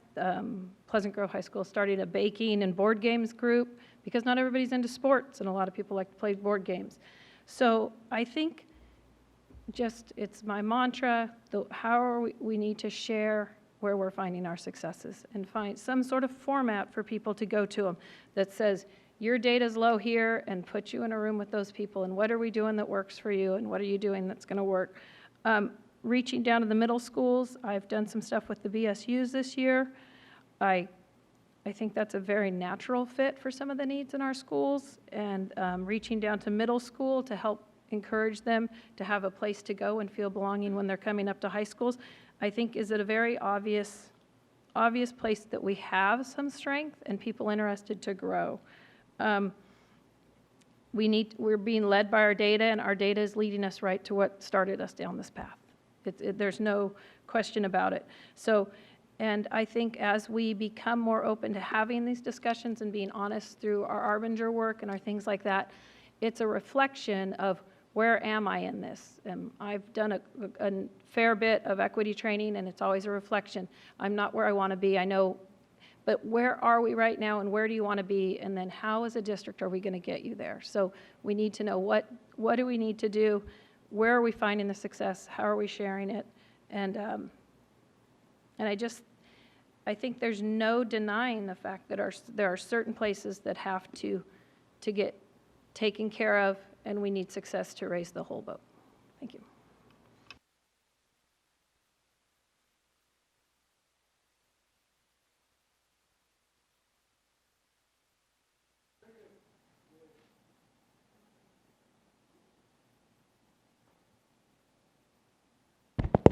Very good. I enjoy the report. I agree with a gentleman that said the main issue is race,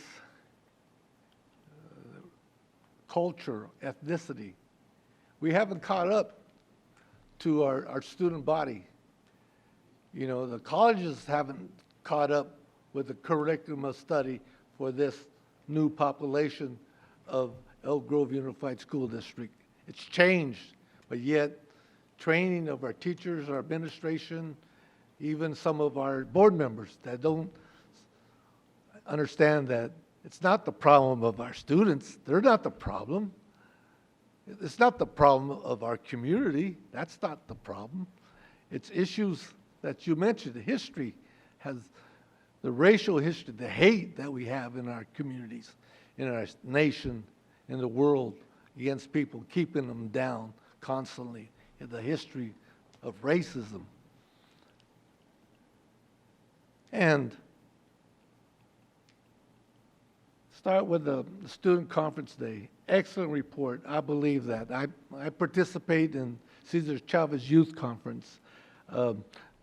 Big conference, but you know, it's at the university level, but we need at the state college, we need it at the junior college level to transition into vocational educational career paths and academic paths. We got to get tighter in that and make, you know, a network of professors and counselors, and so we could transition our students from Elk Grove to those levels of academia. I like the pre-survey response. I know that Elk Grove doesn't pay for that, or does it? For the conference, no, it was complimentary. What I did do was I told the sites if they filled a bus, I would help pay for the bus. You did. Exactly. That. Not me personally, but the district. Oh, the district did. Okay. How much did that cost? Because, see, that's a big issue when we have try to bus students from Elk Grove to UC Davis. The cost, that's a big cost. The biggest cost of the day putting on a conference is feeding the youth during that time. So the conference covered the nutrition cost. Right, the food. Food. They also matched us with a second bus. Mm-hmm. So when Elk Grove paid for one bus, which was approximately, I apologize, I don't remember, it's anywhere from $150 to $300. Mm-hmm. Sac State actually paid for the second bus load, and we were, again, excited to have that second bus load. What I'm hoping we can do is sit down and think about, well, each group, every group, maybe each group could have that same funding to support the different groups across the board equitably. You know, right. I don't know. I would have to talk to my supervisor about that, but yeah. Exactly, and well, we know what I need to know is a plan to put in the LCAP for each high school, which, you know, junior high, even elementary.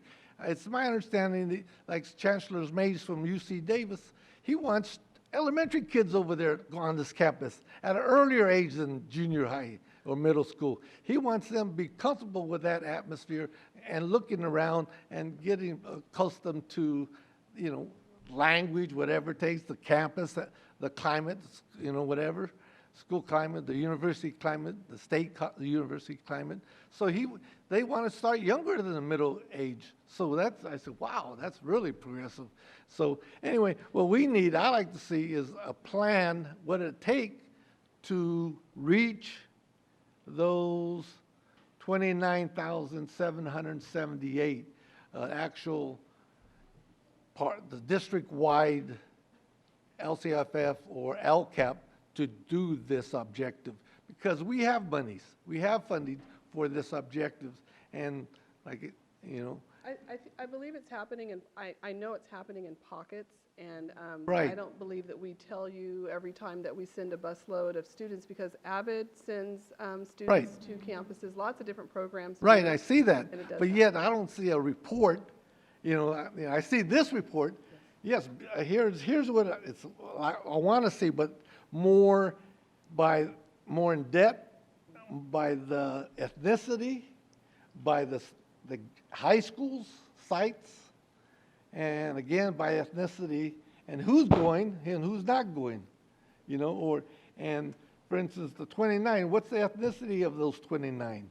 What's the socioeconomic breakdown of those students? I know 2/3 of our school district are socioeconomic, you know, issues. On the 29th, it was the Asian Pacific Islander group, and I know that there are different ethnicities within Asia Pacific Islander. I'm fairly confident that the group attending was our free and reduced lunch students, even though I don't know who they are because it's confidential. The school that we focused on has a high population. That was exactly why we asked for the concentration to be at Valley High School. Right. Because I think oftentimes our students at Valley High School are not getting a chance to go on to college campuses Right. as much as some of the other campuses for different reasons, though. Right, yeah, and then I see sometimes they're going all the way to the next state, the University of Reno. I mean, wow. and so that's good too, because I know that's an excellent university. I've read a lot about that university. It's all right. So anyway, I like to see a more data set of those, where are those 29,778 by high school, middle schools, you know, all the, the I think seventh that's grade. a really good point, a good observation, and I can certainly work with Matthew Espinoza here to get that data so that we track that. And then again, the 26th, you need to break that down and say who's participating by ethnicity. We have it. Okay, I didn't great. focus on it so much, but I can certainly get that to you and the rest of the board. And then all the way you go, students not engaged, I need to know where they're at, and if, what's the reason? Well, I know it's probably, number one, I think we need more counselors. Yes, The we do. ratio to. Yes. Yes, and I'm trying to get this, but I understand I need 4 votes, and, you know, to do that. It's hard, you know, 4 votes to, you know, and so that's, I've been pushing for that. And so, you know, since I've been here, day one. So I need to know, and then prioritize funding to get that, because that's part of our LCFF and our LCAP plan objective. I know that. So, and I know everybody wants to go to college or a career training program, not to get a loan. So. Yeah, we thank you for your support. Okay. Hold on, I haven't finished. No, I was going to say, I was going to answer one of your questions with CaliforniaColleges.edu, looking at the breakdown. We don't have the capability within Synergy interfacing with it yet, but within the platform, we could work to build that shared data. And so you can look at what are the free and reduced lunch, what's the foster youth, and you can do a ethnic breakdown. At this point, we're just beginning to share that data with CaliforniaColleges.edu, and I know there's a lot of legal ramifications, you know, with that information. So, but that may be something that in the future we could even look at to, you know, looking at our CSU, UC eligibility and being able to break it down by those dimensions as well. The College Board has that data also. College Board has some of that data with us, yeah. So they know, they have it, I've seen it, I analyze it. Yeah. So like, that's one of our objectives, and we're supposed to be working on it, and you're telling me like less than half of our student body is not engaged in saving a career program. We're not doing our job. This is the third year. Right. Moving into the third year of CaliforniaColleges.edu and the platform. And just the fact that students have access 24 hours a day to online college information, and they're registered and their parents can register, that right there is saying all students, all backgrounds are having access to the information. So now we're working on getting a uniform approach that Jackie was talking about in terms of how that information is delivered, the lessons that are given to the students across the board so that everybody gets it. So. Yeah, so I could see a picture of that and say, oh, this school needs some help. We need to give them some financial assistance and maybe a counselor, something like that. Or, get counselors from the universities. They have counselors that come in. We have a very robust intern program right now that is assisting in getting college and career readiness happening. Jackie's position is College and Career Connections Counselor. That is also another addition. So again, we appreciate the support to add FTE for counseling, especially with the focus on college career and social emotional learning. Right. And you know what? I really enjoyed the last graduation ceremonies because I've seen a lot of these graduates that participated in the ceremony actually have the university, around their necks. And like UC Davis, that was new to me. I didn't know that they were going to do that. And I was wondering to this day, I haven't gone out there to find out how that happened, So I need to, pump monies into that arena, say, hey, that's a good program. They must have dealt with those students really early in the high school setting and, tutored them and mentored them. And now they're at UC Davis with the next September. Thank you. Okay. Hold on here. I know it's getting late. Okay, I know. So maybe I just need to sit down with you guys and brainstorm some more. Again, yes, we do need school clubs by ethnicity. I know a lot of support groups. People of color need support groups at all levels in the high school setting because that improves, school climate and also networking with fellow students, homework, in the library, a variety of things when you network with the same interests, same language, whatever. So we need maybe pump monies in that area. Yeah, building school culture, that's the thing. Building relationships, learning, about culture. And Sierra Enterprise, very good. I always study you. You're doing a very good job out there. There, closing thoughts, data again, survey, keep up the good work. Though that data, again, needs to be broken down by schools, middle schools and all that. Where's our strengths and weaknesses and why school X is doing better than school Y, or whatever, what's the model over there. So anyway, keep up the good work. We're getting there. So I'd like to thank you for the presentation. I had a few comments because sometimes I wear multiple hats and a counseling hat as well. And so, when I seen the career assessments in there in the presentation, I was happy to see that portion because I know how important theory is, like Holland, self-directed search, MBTI for personality. It will help connect our students and help guide them towards a career path if they're uncertain of things. Wearing the counseling hat, sometimes I brainstorm different ideas or ways we can incorporate things. And I know for most counseling programs, if you went through the CSU system, sometimes a component that you have to take as a counselor is multicultural development, a course in that. So I think there's ways that we have people in the field working, similar to our counselors here, with certain training and development. So my ideas are, how can we brainstorm ways to assist to train others, right? In our administration versus our teachers.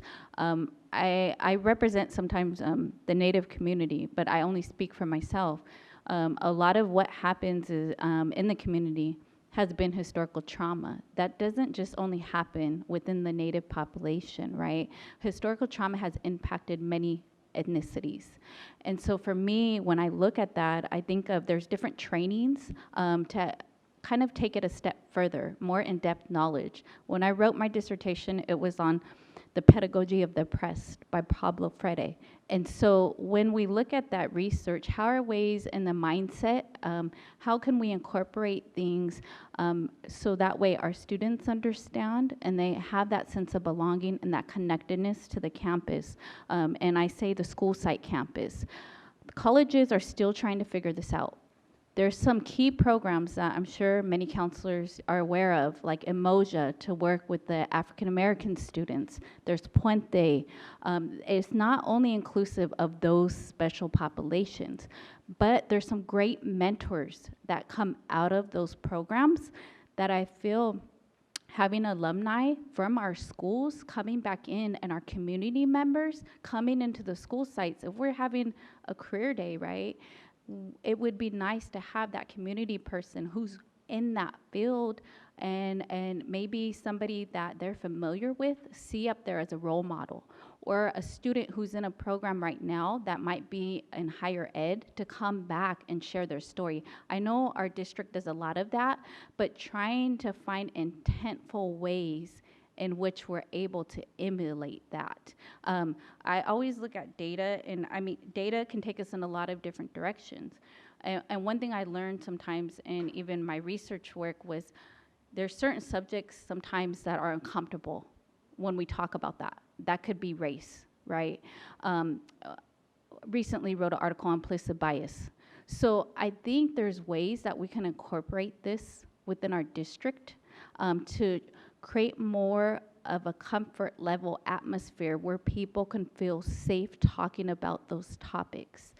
For me, I think in the future, I'd like to see intentional ways we can expand out some of that in-depth training for equity, because I feel we have a lot of great people, staff, employees in our district. I'm looking at C Enterprise as well, but ways that I know we're sharing snippets of a site, snapshots, but ways that we can all streamline things to, so that way we're all getting touched and getting that information that affects all our students, all our populations. So I go back to those key thoughts.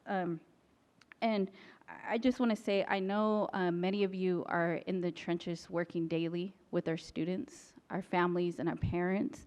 We appreciate that, and that's the component of the presentation I do like. But I see for the future, for next steps, if there's some ways that we can intentfully incorporate some more equity information, having those discussions, I think would be very helpful too, because it concerns me when I see the percentages, right, of our homeless or foster youth not feeling that sense of belonging, because I know coming from the education field, school should be that one safe place for that person to go. If they don't have a sense of belonging, my question then is, how can they utilize resources? And if they don't know what's available to them, and if they feel that they don't have that support, then where do they go? My question is. School is sometimes that first touch to that individual going through something that's very traumatic or life-changing for them.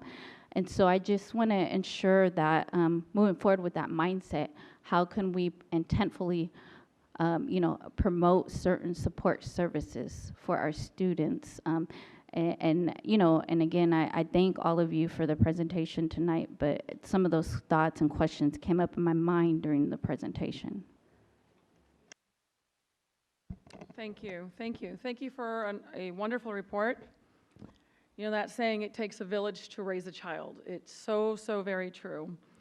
Before I get to the specific presentational component, I just want to go back to history of how we got here.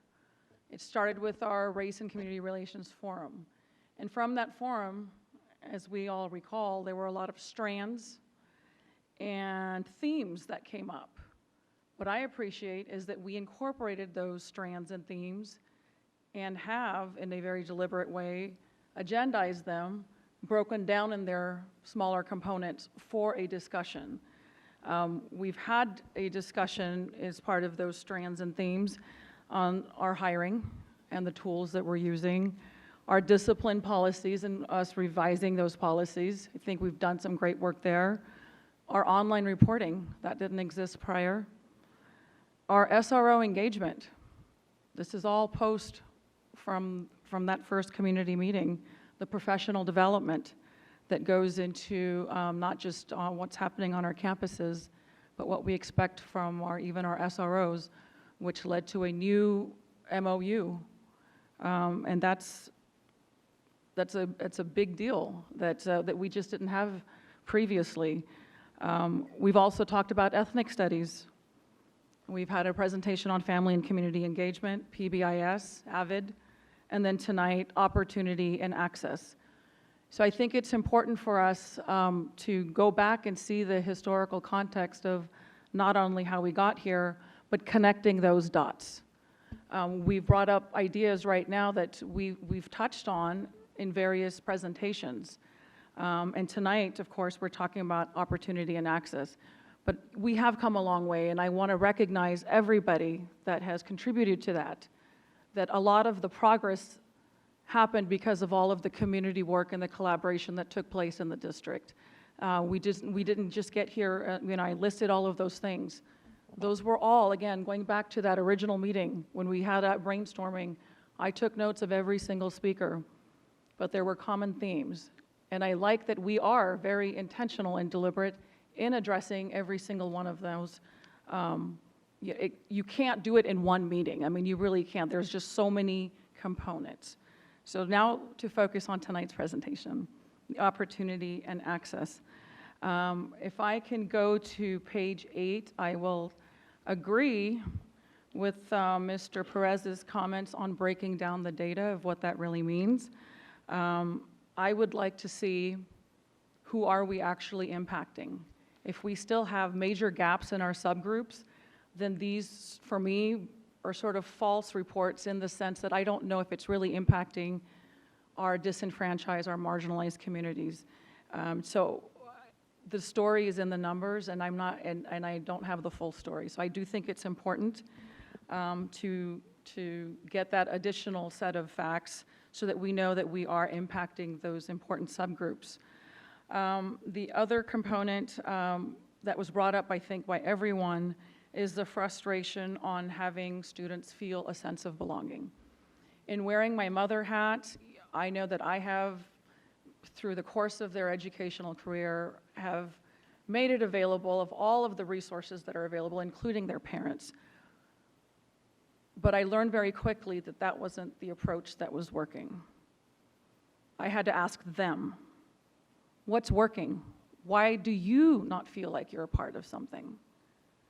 So it's that mind shift change that the experts shouldn't assume what students want to do to be a part of their school environment. We should be talking to the students of why they're not part of, why they don't feel like they belong, because that's where the story is. As experts, I mean, we're adults. We aren't paying attention to some of the social trends and aren't aware of some of their challenges. So we can't assume what those barriers look like. But in those barriers are simple things like financial barriers. The cost of belonging can be very high for a lot of people. We can't lose sight of that. The financial barrier is huge. Even things like, we have this great website for college and the California Colleges.edu. It assumes that they have access to computers and Wi-Fi to get that information. So we just, in understanding the makeup of our communities, there are some that are really low income, that these financial barriers are major obstacles that prevent them from belonging in many ways. Sports is very expensive. I know that, schools have opportunities to make sure that all kids can participate, but even that frustration, sometimes it could just be, one's own shame and not wanting to ask for help. So there's just, being mindful of all of the circumstances our very diverse communities go through, including immigration barriers of asking, and what does that mean? Will that trigger somebody looking at our household? So those are just some of the things, again, keeping in mind that we are a very large district with a very big story to tell from all of our students. So this is an excellent presentation, but in terms of increasing that participation, not only seeing where the ethnic breakdown lies, but really reaching out to the students. Just wearing my mom hat, that's really what changes the dialogue. Experts can tell you all you want, and it sounds great, everything's available. Well, sometimes even for the parents, having them be part of the process is also a challenge. Some are working 2 jobs. Some are just barely getting by, making ends meet. So rather than, I think if we want to break down those barriers and increase participation, we really need to understand their story and really coming from the eyes of the students. Understand who they are, ask them what they need. That's what I would suggest to you, is really understanding rather than us telling them what to do and how to belong and just saying, well, here's a list, now go belong. That's easier said than done. So, but thank you for all of this, for the hard work, and to Sierra Enterprise. I'm a big VAPA mother, so I love what you're doing. It is an excellent tool for engagement, so I love that you're doing that, so thank you. Okay, I think Ms. Fortuna has one more comment. Then This is a quick one.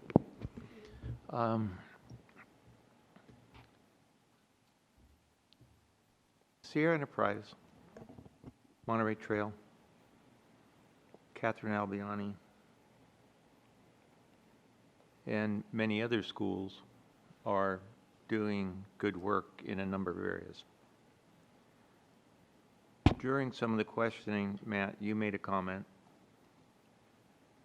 and 2 weeks ago I talked to an administrator following my review of a report, and I asked the administrator a question I'd like to ask you. I also heard Ms. Pryor make I asked the same question. So here's my question, Matt, and I hope I don't put you too much on the spot. And it's real easy. At what point should administrators not have a choice about getting on board? Well, that goes beyond the scope of my... His pay scale. As much as I would like to answer that question. His pay scale. I think it's a question that we have to have the administrators ask themselves, right? I mean, that's something that each of us going into our work has to ask ourselves. What is driving our work? What is acceptable and what is not acceptable? So I know I ask that every day, and to press what I think needs, where there is area for growth. Even like I said, even in our data of our the highest ratings for sense of belonging, I still think is too low. So yeah, I think that's something that needs to drive, that question in and of ourselves should be driving our work. Yeah, I've been told many times that I don't understand that it takes time to change things. And I guess that I don't have a tremendous amount of patience for that, because I see that in that statement, one gives the excuse for a person not to change, because it's going to take them time. We spend so much money on staff development. But if the objective in our staff development is to help the person change and they don't change, all we've done is waste a lot of money and time. And we're still at the same point. We haven't gotten out of the gate yet. So I didn't want to put you on the spot. An administrator I spoke to did give me an answer, and I guess I'm in the place that others are, and that simply is we should stop asking. Thank you. Okay, I think we've spent a lot of time on this. I want to appreciate all the work that you folks are doing and your time tonight, giving us an update with the equity program. As I listen to all my colleagues, all made wonderful points. When Nancy mentioned about a more targeted fashion, I know, and I'm kind of a believer of that too. You want to get to the root cause of problems and you tackle it straight on, and I know there's some restrictions in that area. But it just led me believe when I go around and I listen to programs like the Improve Your Tomorrow, Valley's ROTC program, and I sat at the award ceremonies of those seniors giving their testimony of belonging to a family, it hurts me inside to see these kids tell you what they've gone through in life. And I'm only saying that because so many, I think, of our educators sometimes just don't understand when we talk about a sense of connection or belonging. Sometimes we just don't get it. And for me, one board member up here, I've been around poverty all my life. I'm still in it. And I'm happy I'm still in it because I see the reality of what these kids go through. I see them in the grocery stores, and they come up to me. So I look at our programs, our colleges, universities, our model that we're teaching teachers. For me, it's broken. It's old. And I don't think that we have teachers prepared to teach in a diverse area of minorities. So, and that's something I know you folks don't have control on it. I'm just speaking from my heart now and looking at it. And what I've gone through when Miss Pryor, that book came around, I didn't even want to look at it. I'm a product of the 60s. I know what took place. I know the segregation, the covert racism, and it still exists. It goes on and on. However, I didn't want my children to have a negative effect, a negative connotation. I wanted them to succeed in life, but I think a child has to see that he or she is connected to something. And I'm talking about elementary school or middle school.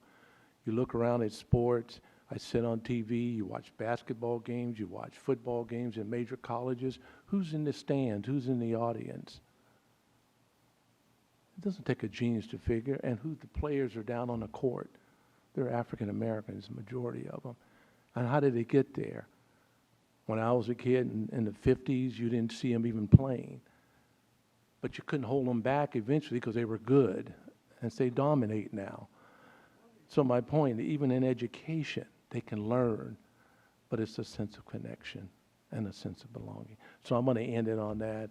I appreciate all your hard work, and hopefully we can start really getting into the root cause of our kids of color so they can succeed even better in what we're doing right now. Thank you. Thank And you. I appreciate your feedback and the feedback from our community, and that's going to drive our work going into next year.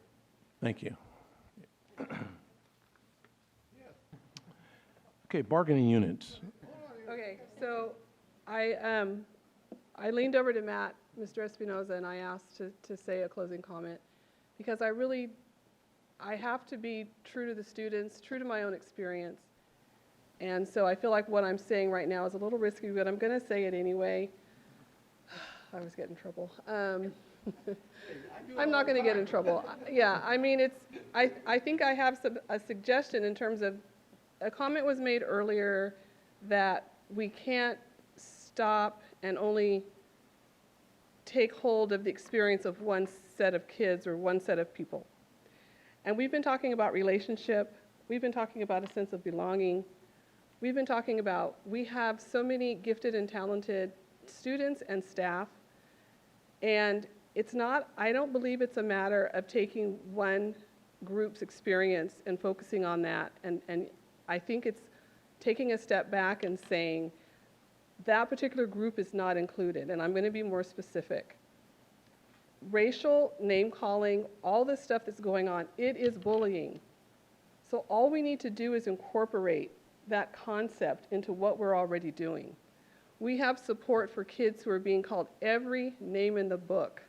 I remember when I was here in the 90s at Rutter, it might have been the 2000s, but we were told if a student is feeling targeted for any reason in terms of their gender, their orientation, whatever it is, we have an obligation professionally and ethically as educators to address and protect that student's need.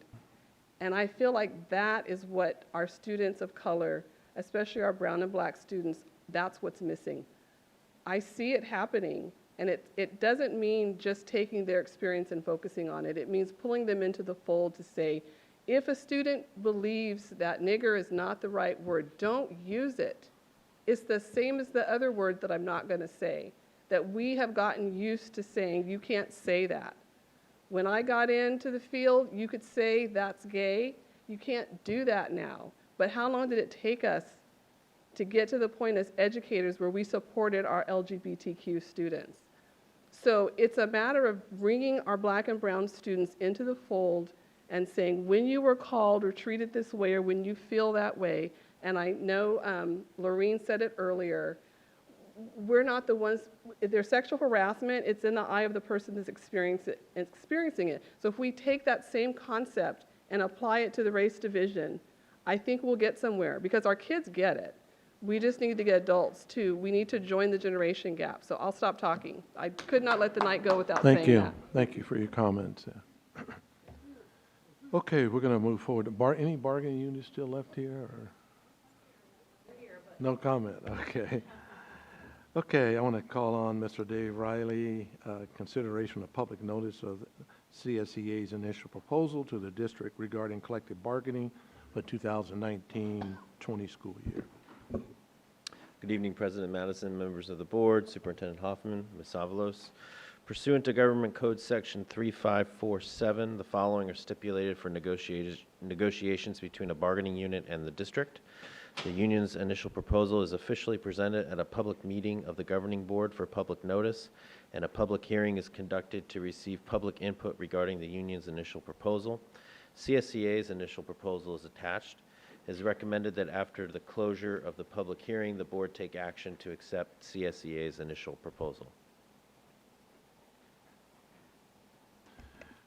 Okay, I want to call for a public hearing to receive comments regarding CSEA's initial proposal to the district. Okay, seeing none, I close the public hearing and call for a motion to accept CSEA's initial proposal to the districts regarding collective bargaining year 2019-20 school year. It's moved and second. All those in favor? Aye. Opposed? Motion carried. Okay, Mr. Riley, you're up also for the public notice on ESUD initial proposal to California School Employees Association, CSEA, regarding collective bargaining for 2019-20 school year.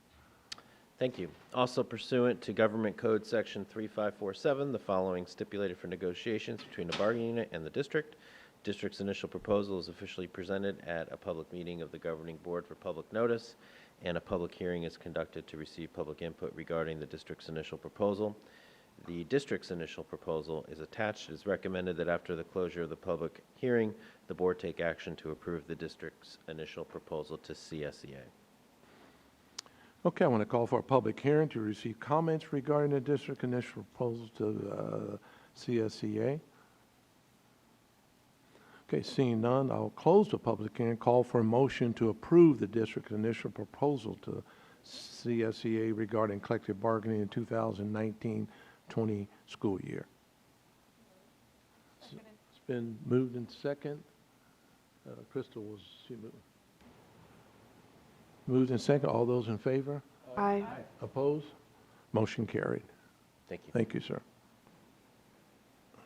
I'm going to call on Mr. Cerruti. The public hearing on Elk Grove Unified School District Local Control Accountability Plan. His favorite subject.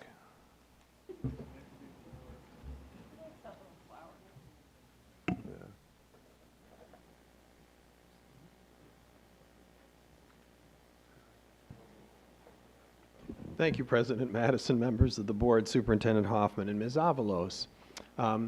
It's the point in time in the LCAP process where I bring a recommendation to the board to open a public hearing and just a bit of information regarding how we got here. Of course, all of the work when we're looking at the development of our LCAP is based around our examination of our learning system, which includes our district's learning vision of every student learning in every classroom and every subject every day to prepare college, career, and life-ready graduates. From that emerges our district's 4 strategic goals. And ultimately, that center our learning vision, we define that more clearly through our graduate profile. And so as anyone who's examining our LCAP, these are foundation elements when we're looking for alignment of decisions, actions, services, and expenditures. So just a reminder to the board and our community that through an extensive needs analysis process, these are the high priority areas that emerged from that needs analysis process. This was presented to the board several months ago. Some changes to the LCAP and the LCAP process. There's a revised LCAP plan summary. There's the LCFF budget overview for parents.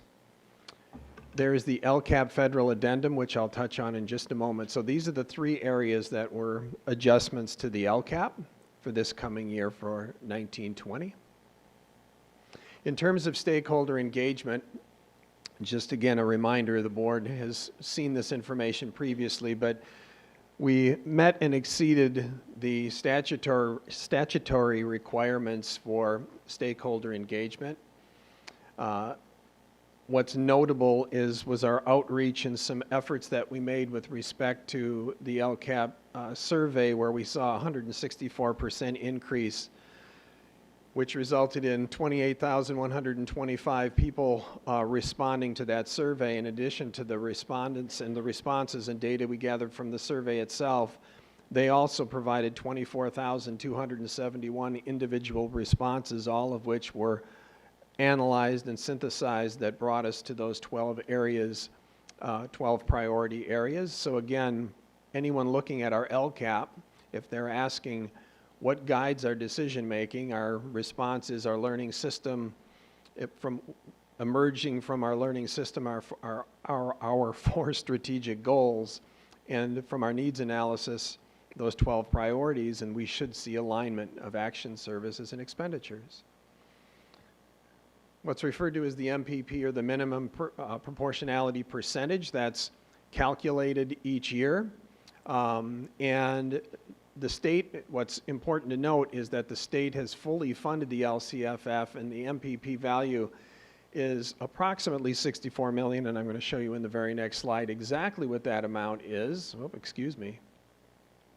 For the 2019-20 school year, it's $64,212,133, and in our LCAP we have identified a total amount of $78,713,753 supplemental concentration dollars.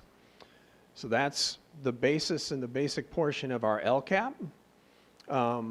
Just a reminder, the way that while we include all of our information in the state template, the last portion of that, which is supplemental concentration funding, the expenditure justification, that's the table, that's the last portion of our LCAP, and I always point that out because it literally lists every single activity. It lists what's in that list is all $78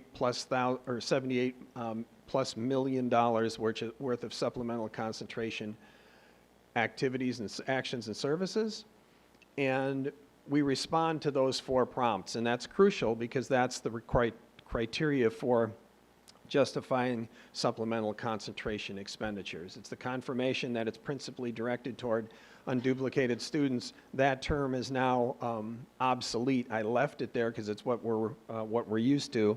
They're high need students is the term that's used now. That's our foster youth, our EL, and our socioeconomically disadvantaged students. It's the very first bullet point, Mr. Perez, where it notes the term unduplicated. That term is not used. You'll see in the LCAP that that term is not used. I left it here because that's what we're used to, but you'll see in our LCAP that that term is simply not used, and that term was used to where we're identifying the three primary areas of focus for supplemental concentration services, which are EL, foster youth, and socioeconomically disadvantaged. We note research supporting each action and service, and then we confirm whether it's an increased or improved level of service, and then we also confirm whether or not it's contributing to improved student outcomes, and this is getting at whether or not it's what we're spending money on is working. And then lastly, the primary, or second to last rather, the primary reason for that increase that we noted, we didn't add any specific actions or services. So you'll note from last year to this year's plan, what we're emphasizing is an increase in the quality of service versus an increase in quality. But there is an increased expenditure, and it's due to salary and benefit increases. So that's where the additional costs came from. How do we determine what to do? It's making sure that everyone knows that we have a very systematic means of continuous improvement. It's referred to as the decision-making model. It's an adapted version of human performance technology, and it includes these 6 elements. How do we know what we're doing is working? We have a very systematic and thorough program evaluation strategy, and some of the programs that are being and have been evaluated are those noted. And that gets at the question of how do we know what we're doing is working? And our next steps is at our next board meeting on June 25th, I'll come seeking and requesting that the board consider approval of our plan. And with that, I request that the board consider opening up a public hearing for the district's local control accountability plan. Okay, I'll call for a public hearing for anyone who wishes to comment on the district's local control accountability plan. Okay, seeing none, we'll close the public hearing, and we'll announce that we will have this item on board adoption at June 25th, 2019 board meeting. So we will have some probably comments now or from the board, if we may. Yes. Okay, Ms. Bobby Singh-Allen. Thank you. Thank you for the presentation. Let's see, what page? Well, first of all, congratulations on the 64% increase in the participation level. I think that is tremendous. Let's see here. Where are the 28,125 responses coming from? Or do we know the sites and the parents?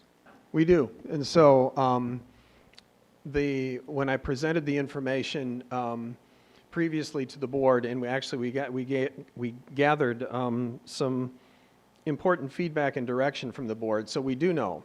So in terms of the survey responses, that's the total for the district, but each school site receives information in terms of the number of students, the number of staff, and the number of parent responses. Specific to the board, what the board requested was getting further detail, for example, in terms of our parents, and understanding and beginning to look at disaggregating our parents. So those are some things that we're looking at and building into the next survey that will enable us to ascertain whether or not we're getting a broad spectrum of the parent population as well. Because with our student and staff, it's a captive audience, so we know that group extremely well, but that is something that we're reaching out to. So each school site gets a report specific to their school, and then elementary and secondary education, we all analyze that, and we look at where there's been some high rates of responses and some schools where the response rate wasn't necessarily as high. What we did this past year is the majority of our secondary schools embedded it with students, and that's where we saw a significant increase. They embedded it into activities into the school day. That's how they were able to do it, and where the significant responses came from. At the elementary, we're dabbling in terms of the students because we're analyzing it in terms of is it applicable for 5th or 6th graders, and so that was our first foray into it with our elementary schools. Very good. And then just last comment, doing that self-evaluation is always important. So, using the research methodology to validate some of the work, and it shows you the trends and what's working and what's not working. So I like that we do that. And I that don't is really have any something other we'll be questions. bringing to the board. You'll see more specifically in terms of our analysis of actions and services. You will see that at the August board workshop will be an opportunity for us to actually share with the board the strategies we're using to evaluate program. Very good. Looking forward to it. That's all I have for now. Thank you. Thank you, ma'am.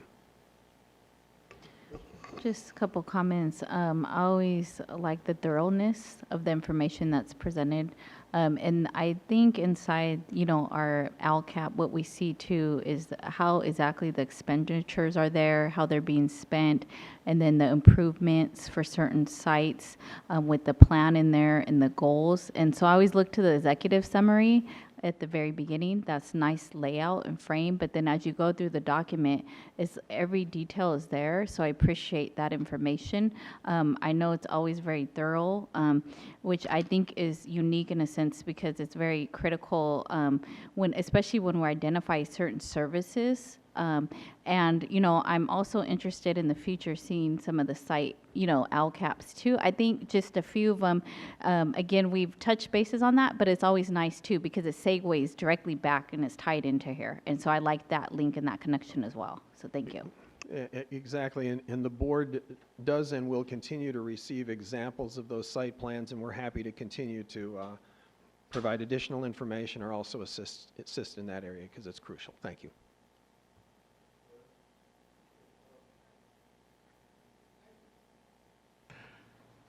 Okay, I'm in the process of going through this report thoroughly. The issue I have is that our survey, okay, hold on here, let me stop. Total monies for LCFF is how much? And you subtract, let me back up. Okay. 78, okay. So we are required in our LCAP based on the formulaic determination. We should have a minimum of 64,212,133, and we currently in the LCAP that we will be submitting, if approved by you and submitting to SCOE, we will have the 78 million plus. So we will be over by about $14 million, the minimum amount we need to have in supplemental concentration funding. So you're saying right here, we have 78 million for supplemental concentration funding? Correct. And that's, right? And the total, okay, and what does 64 million, 2,000? So if I go back a slide, we go back a slide, minimum proportionality percentage. So our CFO, so Ms. Hayes, works her magic and figures out using the formula that's provided in our student data information. The calculated minimum amount, it's based on the unduplicated pupils as it's noted there. No more. That's right. When we do that, the minimum amount we need to have is that 64,212,000. What we have in our LCAP exceeds that. So we're dedicating more dollars to We're those kinds of dedicating more service. dollars than by statute and by as it relates to the LCAP that we are required to have. We exceed that amount. I don't get it. What's the state total that the state of California Department of Education gives us, including, that includes the supplemental concentration fund? 64 million is what we're supposed to, is the supplemental concentration service. Those are the dollars that's the $64 million. And we spend 78 million, just like other things within our budget, special ed being an example. We spend more dollars than we receive for special ed. So we're spending additional dollars for these kinds of services. Are you saying also what's in that 78 million is the federal allocation monies too? No, this is these are state dollars. This isn't special ed. I was just using special ed as an example of where a place where we spend more money than we actually receive. Right. So same thing here. We're actually dedicating more dollars, supplemental and concentration type services than we're required to. So okay, I'd like to know what's the actual dollar amount that we receive from the state of California for LCFF funding total, and then the total amount that we receive for supplemental and concentration. That will be in the budget presentation that's coming. Was that in That's this not- report? No, that's in the budget report. And then, okay, well, why isn't that included in this report? Because the LCAP is not your full budget. Yes, okay, I understand that, but yet we should know exactly how much we receive from the Department of Education for LCFF and the total amount for supplemental and concentration. And also the baseline, the base, right? That information. There's a is budget in- page there. Is in the LCAP. Okay. So if you have a copy of the LCAP and you go to the very first portion that says local control funding formula, Right. budget overview for parents, Okay, right over here, right? There you go. that has the information you're looking for. Okay. So the survey that we do throughout the district at all levels drives what monies of this? Well, it drives a number of things, but specific to the LCAP process, so those supplemental concentration dollars, that's 78 million. Again, if you go to the end of the... No, I got it here. Total LCFF funds is $580 million, 465. That's 82%. Yeah. Yeah, exactly. That's Yeah. total dollars. So if I understood your question, you were talking about the needs analysis process that we use? So I'd respond to that in two ways. Specific to the LCAP, because that's what's necessary. In order for us to justify supplemental concentration funding, that's 78 million, we have to specifically respond to the series of questions that I pointed out. And so that's... No, I'm asking... Well, and then and a portion of that is the needs analysis. That's a portion of the process. So what should happen is anybody who looks at that 78 million and says, why are you spending money in the way that you are, we should have alignment with the needs analysis, which we do. That said, somebody could look and say, well, the needs analysis doesn't just necessarily only pertain to this. Do we consider it when we're making overall expenditures beyond the supplemental concentration amount? And we do. Right. I agree with you when you say it's a need analysis.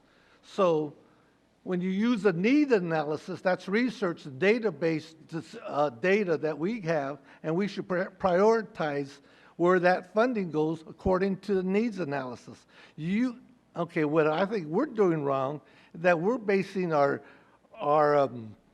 priorities by the survey versus the needs analysis. No, the needs analysis is, the survey is a portion of the needs analysis. But, They're one okay, and the same. question I'm asking you, how much of that total budget is driven, or how much does that survey create? How much money does that create? That survey. The survey doesn't create any dollars Yes, it does. It does 12 priorities. in and of itself. Okay. It's part of the overall process. We also use our evaluation tools that we're using for our programs. We use our evaluations with regards to student performance, and we use the survey data. All of that is put together in the needs analysis. So there's not a X percentage of the dollars are put into the LCAP based on the survey, X percentage based on test scores, X percentage based on other programs. It's not that clean. The needs analysis is a combination of all of that work that we look at, and based on that, we make the best decisions and the best recommendations we can moving forward with regards to the work. Most of the things, the absolute vast majority, are things that we've been doing for over a period of time and are continuing to improve as we develop them moving forward. That's why you don't see, we didn't have dramatic increases in funding, so you don't see dramatic increases in quantity. We're really working about tweaking the quality of the programs that we're providing to our kids. Yes, but when we have an on-site regarding our survey, we look at the survey and see what the people want and the staff want, and then we decide, and then we have X amount of dollars, and we use that survey for those X amount of dollars. It's not true. What we use that. But yet, I did interrupt you one time. I promise I won't interrupt you. You can speak your piece through.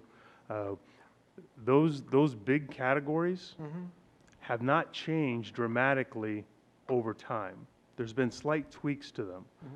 People want quality teachers and safe schools and counseling programs. Those things. So those things have been very similar over time. What we've been able to do in this last rendition is actually now prioritize by rank order. It used to just be what were the top 12 or 15 items, but we didn't know in which order they were the most important to people. This is the first year we were able to actually go through and prioritize them 1 through 12, like you see on the screen now. We knew good teachers came to the top of the list. Well, good teachers is, you talk about staff, you're talking about, 88% of our budget is people. So having quality people. The thing the board asked us to do with these priorities moving forward is, what we don't know based on the survey is, does good teachers mean we have really good teachers, or we need our teachers to be better? Okay. So that's the piece we're going to work through in the survey within our research and evaluation, is to be able to dive deeper in. So we took a step forward this year with more people being involved in the survey. Right. We took a step forward with being able to prioritize things versus just what are the top 12, but actually what is number 1 versus what is number 5. right. So every year we tweak this thing and we get better at it. Okay, yeah. Here's the issue I have with the survey, and Chet probably realized this too, is that the people who participate in the survey are more middle class, upper class than low income people, because they don't have time to participate. And so they're driving the priorities versus the low income communities of Chet's district and my district. So that's, and the fact that, yes, everybody wants, that's generic. Everybody Tony. wants good teachers, Tony. safe schools. It's offensive to say that only your districts have low-income students. I feel I represent the entire the district. majority? I worked at a Okay. low-income district, Right. and I care about low-income students. Right. So, I know you so do. the way you said it makes it sound like only you and Chet care about those kids. And I can't let that stand, okay? Okay, well, you misinterpret that. What I'm saying is the input, even the engagement of parents, they don't participate in the survey, and this is not a true picture of the needs of the low-income students. And you have the what data do you to call prove it, the that foster statement? youth and the English language learners. Yes. You have the data to anybody prove could the say They statement? want safe schools and school teachers. Mr. Perez, can I ask you to hold on to that? We're going to have a workshop coming up on this in a more, if you want to debate a little bit, we can get into the It's nuts not and debate. bolts. It's okay, something that maybe that's you not the can right say word. something about Right. that. No, I understand that. I understand what you're trying to say, and I think all the board members here have a compassion for all the students. Right, They exactly. have poverty. We might have a little bit more in our area. Right. But we'll get into more of the survey and where they got Okay. from. And the other issue, again, I bring up is the way that we distribute the money.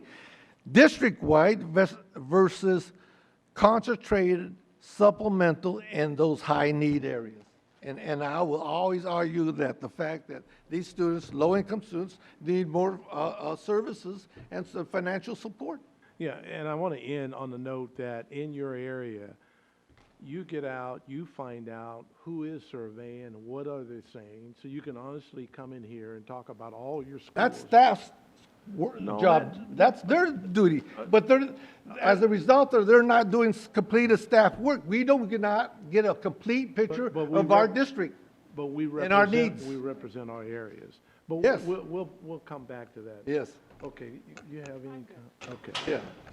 Miss And I Nancy? think you misinterpreted what I said. Yeah. All right. Thank you. So, We're moving along now, so we. again, you cut me off. It's gonna come back, Tony, we're gonna talk about Yes. this in more detail. I'm talking about equity. Okay, and it seems like this board does not want to talk about equity funding across districts. Okay, Now you're into That's right. accusation world, knock it off. exactly. We, that's not true, Tony. Yeah, well, Sheriff Espinoza, go ahead. Thank you. I'm trying to bring kind of a high-level lens and then, of course, getting into the details lens at this. When I step back, I'm not sure that our initial 4 goals are actually the right goals. I like where I see a reflection of what these top 12 priorities are. I see a lot of that. And I see a lot of what we discussed with the previous item, with the equity and racial issues. I see a lot of that reflected. I'm not sure Goal 2, student assessment and evaluation, really rises to the level. If I had to, in the conversations we all have with parents and people in the community about what we're working on as a district, that one doesn't come up very often. So just for all of our consideration going forward, I understand the importance of data-driven decisions, but if I were to pick 4 things that were the most important things that we're working on, that would not be in my top 4. So just throwing that out there. I was really pleased to see some of the improvements that we've made in a relatively short period of time. Under Goal 4 in the wellness indicator, the high school dropout rates have decreased for just about every one of the target groups that we're looking at. So kudos to the folks who are helping those kids make a better connection to their schools. Also in wellness, the suspension indicator continues to be troubling, almost for the same groups that we're concerned about for dropouts. I think they're the same ones, except foster youth is also an issue here with suspensions. So I wonder if we're making enough of a commitment to that. So I understand this item is coming back to us, but really just this is an extension of the comments I made in the last item. Are we being intentional enough here? With the LCAP, we have an opportunity to really make change on a bigger scale, and I want to make sure that we're being as bold and as brave as we need to be to address those equity issues, as opposed to making tiny tweaks and really just perpetuating what we've done before. So I know there's a lot of good work going on. I just think we need to be a little bit more brave and aggressive towards those really high needs populations and the issues that keep us up at night. That's it. Okay. I agree. Nancy, on number 2, student assessment and program evaluation, I think it needs to be at the top of our minds, as that is how we can tell if they're teaching as well in a low-income school as a high-income school. And I can't sit in David Reese Elementary where I taught and know I'm teaching to the level of Pleasant Grove Elementary if I don't have an assessment that allows me to know where they're at. It is an invaluable tool to know where we are as a whole. If we don't have common measurements, we can't say we're giving equal education. Yeah, and I don't mean to say that it's not important. It's just that I see it as an ingredient in Goal 1, high quality classroom instruction. So I'm just saying, if we only get to pick, the 4 goals, it would not make my top 4. I think it's as you said, it's instrumental. But the for reaching program, the Goal 1. program evaluation piece in there is also the idea behind number 2 is in order to know we're making progress in any of the things that we value. And so the program implementation continuums that we're going to share with you in August, that is a deep dive into Is the work we're doing with PBIS, is the work we're doing with social and emotional learning, are we, with our English learners, are we making the impacts we want to make? And that's what's driving there. In the end, instruction is the huge piece in the first goal. But the second goal, instead of just calling it instruction and assessment, we wanted to make sure we were clear that it wasn't just about classroom assessment, critical, but we're also talking about program assessment. So it's just interwoven in everything that we're doing. Right, and that is the reason I don't see it as a standalone goal. I see it as a tool for achieving all of the other ones. So kind of why take up a space if we only have the 4 goals? But we'll come back to it.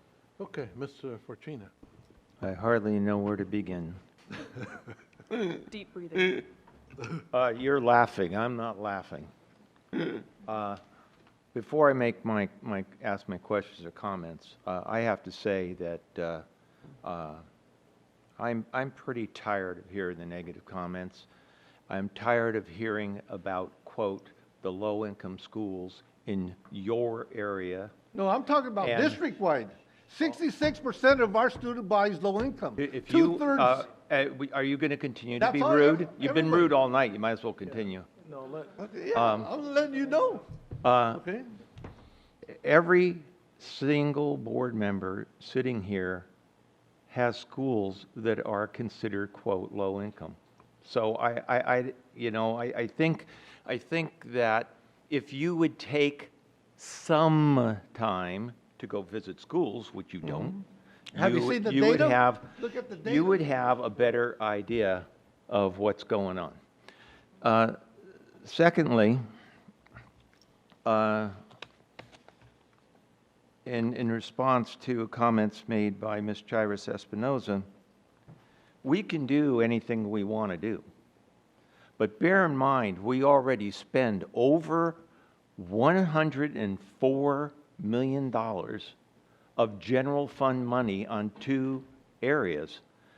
How much more money do we take out of general fund to try to meet the priorities that we might be setting? And that's a question that everybody has to ask themselves, especially when we sit down and we look at budget. $104 million comes out of general fund. So it's not dollars going to the general population. I have to say, earlier I had made a comment to Matt about how I'm not always patient with change. In looking at our LCAP once again, I have to just say unequivocally that it's a quality document that has been prepared by quality people. It's thorough, it's honest, it is specific, and a document that I just personally enjoy going through each year because it shows the thought and the activity level of all of the participants in identifying what is needed and how we should get there. So I just say thank you to you and your staff. It is time-consuming beyond what I do believe most people might stop and consider. What they see is a bunch of paper, and what I see are thousands of hours of people's involvement. So, super. Thank you, sir. And not that anyone's paying attention, other than a few of us who live in this thing on a daily basis, but it's the third of a 3-year plan. So one would expect that this one would be larger than the one last year, and it's reduced by 50 pages. So we were able to, it was a great question. So why formatting? Not smaller font. We don't have a choice on that. That's mandated. I just want to thank you too. It's a very thorough report. I think Mr. Fortuna indicated it's a lot of work goes into this. And I can remember when we first started off with it, and we've come a long way. Is it perfect yet? No, I think we're still tweaking it. I think you would agree with that. And I think the State Board of Education and federal folks, I think you're going to have another presentation on that, the changes we're making with it. And things are geared towards where we want to make the schools that are not up to par, we want to bring them up as much as we can by increments. And I think that's the general consensus of all of the board members up here. And I think as long as we have a plan behind it, I'm interested when we do have our workshop on the goal, the actions, and the services. There's a big section on that. And I've had conversations with the superintendent on some of the things we are currently doing, or they're just not working. We're not moving the needle on some of our schools, and we got to ask ourselves, how can we do it better? And what can be done better? So those are things we're looking forward to. So with that, we appreciate that part of the LCAP, and we'll move on to the federal portion.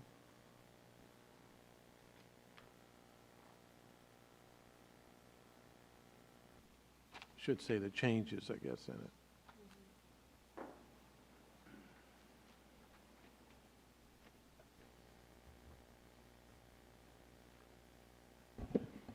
So this next portion, I just want to clarify for the board. So this is the new portion, the federal addendum.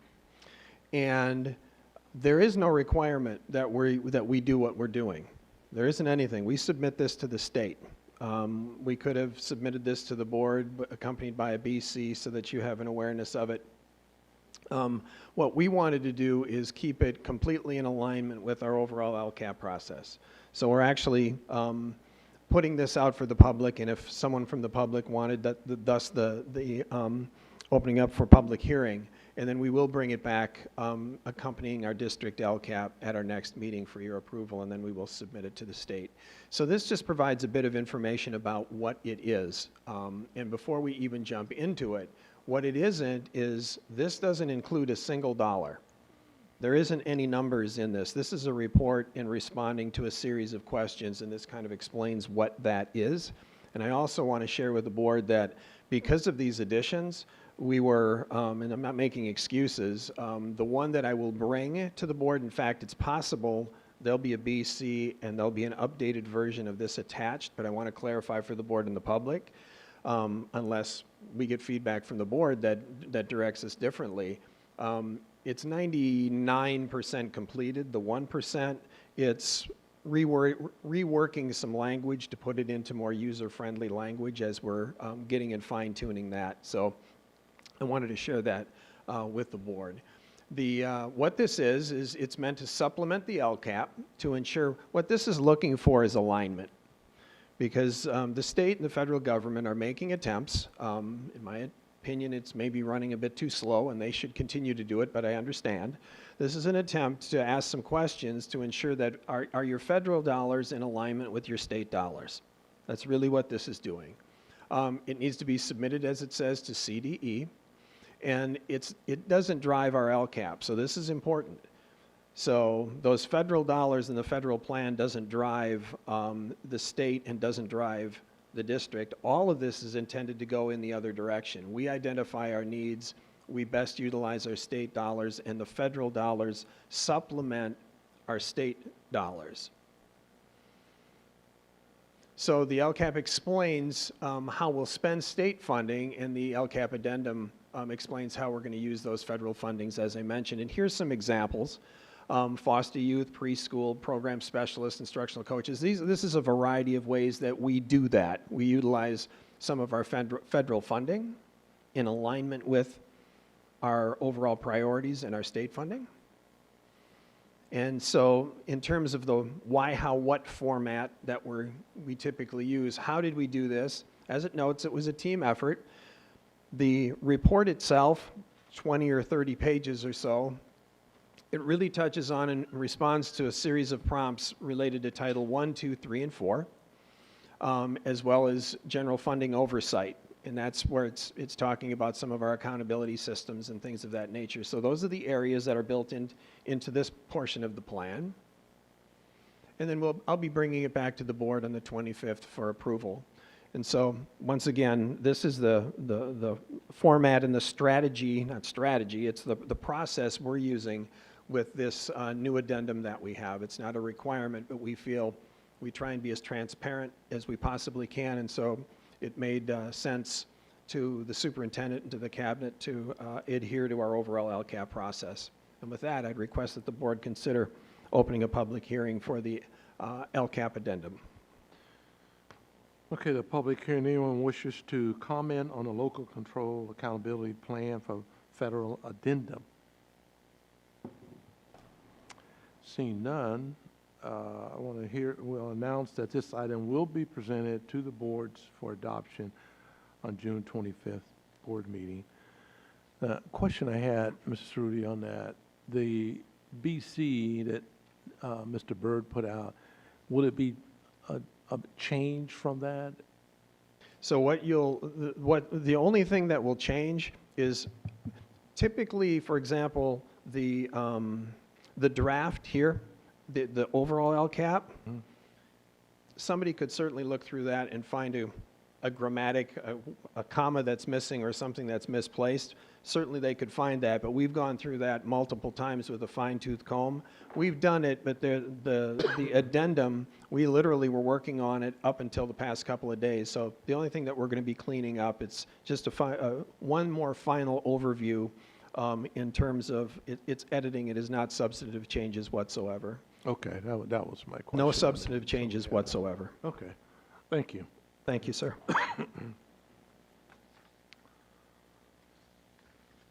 Can we ask some questions? On You gonna the open it? federal? Yes. Is anybody going to ask any Does anybody questions? have any questions on that? Do you have any questions? I have a question. Let's use college and career connections. Now, oops. And is Florence High Title I? Is Florence High a Title I school? Yes. Okay, good.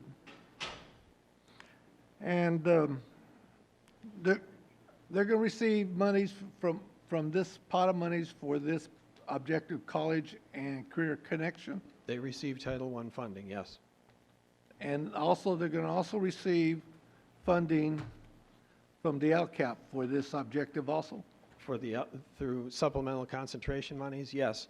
And I want to stress, as you had indicated in your interests, are that those supplemental concentration funds are proportionate, meaning the schools that have larger numbers of the foster youth, low-income, or EL students receive higher proportions of that money, and that's exactly what we do. So I just want to point that out. So Florence High School. Stop there. That's the first time you ever said that. That is not the first time that I've ever said that. Because you mentioned that we use this money district-wide, evenly. Supplemental concentration monies are in every one of our schools. Right. Yes. So now you're saying that it's divided according to the proportion of those three targeted groups? That's the way we've been doing it since the onset of the LCAP. We've done that since the beginning, and the board's been informed of that. That's good. Okay. Excuse me. Okay, I want a public hearing on charter school local control accountability on the LCAP. Call on Mr. Murray.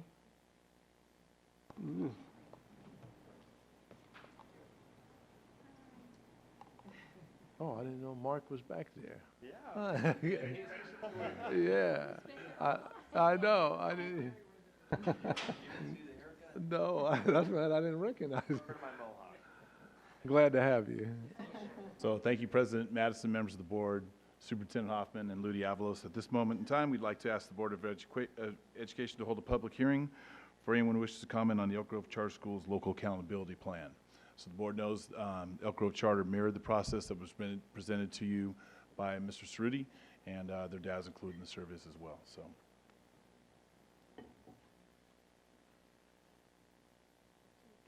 I'm sorry, go ahead.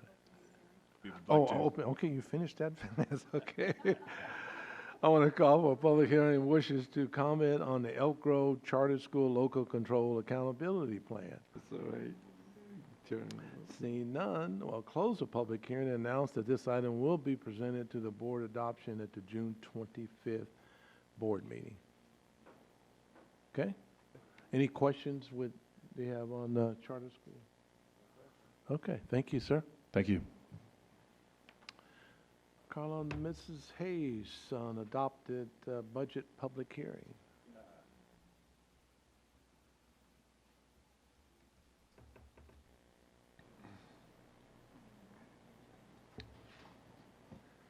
Good evening, President Madison, members of the board, Superintendent Hoffman, and Ms. Avalos. I'm actually very excited tonight to bring you the budget. This one was particularly difficult. I won't share why, but you guys are administering a small country, as I like to refer to it. So tonight I'm bringing you a budget of $965 million. So a little bit exciting in my world, because, you know, it's money. But what we're going to look at tonight is we're going to look at California school funding, components of the May revise, the state's rainy day fund, the local control funding formula, the local control funding formula overview for parents, which is new, which Mr. Cerruti addressed earlier, our 2018-19 estimated actuals, our 19-20 changes to our fund balance, and then our 19-20 unrestricted general fund multi-year projections, and then we'll take a look at our 19-20 proposed restricted general fund and other funds.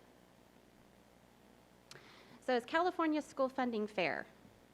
A national report ranked California low on several measures of school funding fairness based on the 2015 data from the U.S. Census.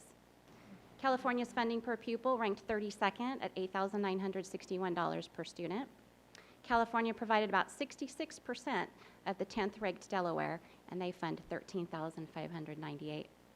In 2011, California was ranked 38th place, providing $7,730 per student. The funding gap between California and the 10th ranked state at that time, which was Maryland, was 65%. So we haven't really made much ground in that particular area. In our ability to fund schools, California gets a grade of F. California's per capita personal income is about $44,000 and is above the national average, but we only provide $34 per each 1,000 of personal income. By contrast, New York, who had a comparable per capita personal income, but provided $55 per each 1,000, and they earned a grade A. New Mexico, with considerably low per capita income at $36,000, nevertheless provided $48 per each 1,000, and they earned a grade A. So poor California, we're getting there, but we're not getting there quick enough. So hopefully we can make some more progress. Components of the May revision, they proposed a 3.26% statutory COLA, which is down from the 3.46 that we saw in the January budget. Categorical programs outside of the local control funding formula will also receive that same COLA. Some of those programs are special ed, child nutrition, preschool, and the mandate block grant. The state's rainy day fund includes an additional $1.2 billion in the May revise, bringing the reserve up to $16.5 billion for fiscal year 1920. The rainy day fund is now expected to reach its constitutional cap of 10%, which is 2 years earlier than anticipated. And by the end of 22-23, the rainy day fund balance is projected to be at $18.7 billion. For the 1920 school year, the LCFF funding factors has the 3.26 COLA applied. So for the base grant, you can see the grade spans there. K3 being $7,702, and up through 912 will be $9,329 per ADA. Of the base grant, we do receive additional funds for grade span adjustments. For K3, we get an additional $801, and for grades 9 through 12, we get an additional $243. And then for supplemental concentration, we get an additional 20% of our base. And then because we are a district that is above the 55%, we get an additional money for our concentration portion. It's important to note that right now we're being funded on a 3-year rolling average, which was 56.91%. Our actual percentage for this past school year was 56.72%, so we continue to watch those numbers. If we drop down to 49.99 or 59, excuse me. If we drop below the 55%, then our entire concentration portion would go away. For Elk Grove, our per pupil funding is $9,725. Our projected ADA for next year, we're projecting $60,448. So total LCF resources to Elk Grove is projected to be $587 million. Changes to the LCAP this year, we did have a new component. It's the LCFF budget overview for parents.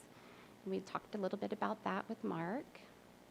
The components of that is to be more explicit about how the monies were. So originally those components were included in the plan summary, which wasn't very explicit. So now we're breaking out the different components of our revenue between supplemental concentration, other state funds, other local funds, and other federal funds. We do include the expenditure portion, so total expenditures for the general fund, that would include both the unrestricted and the restricted side of the house. Of those budgeted expenditures, we have the plans, actions, and services. And then our budget expenditures contributing to the increasing, improving services for unduplicated students, which they're now calling high-need students. And then a brief description of activities and programs supported by the general fund that are not included in the LCAP. So in our LCAP, it's not all-inclusive of every dollar.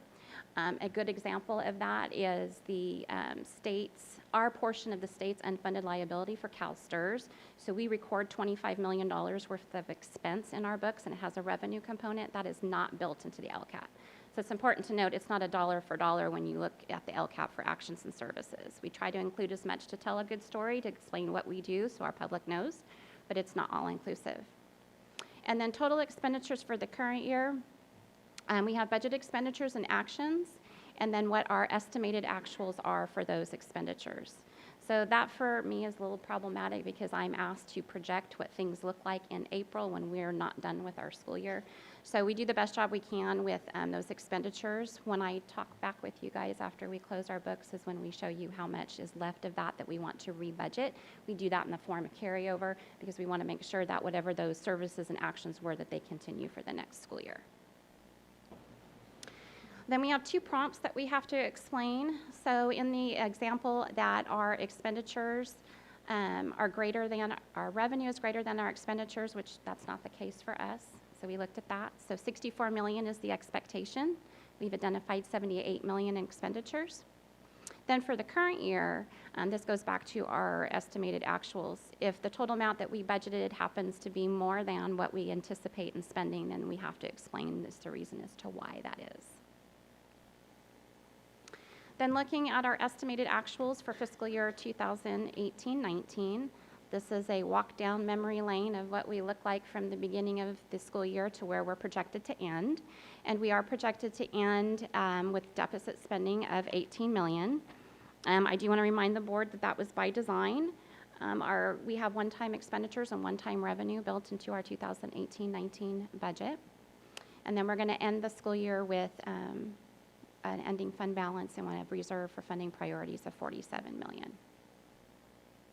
Then looking at our changes in our unrestricted general fund for estimated actuals, we did shore up the budget to record P2 ADA. So we did have additional ADA that we were able to recognize in our budget.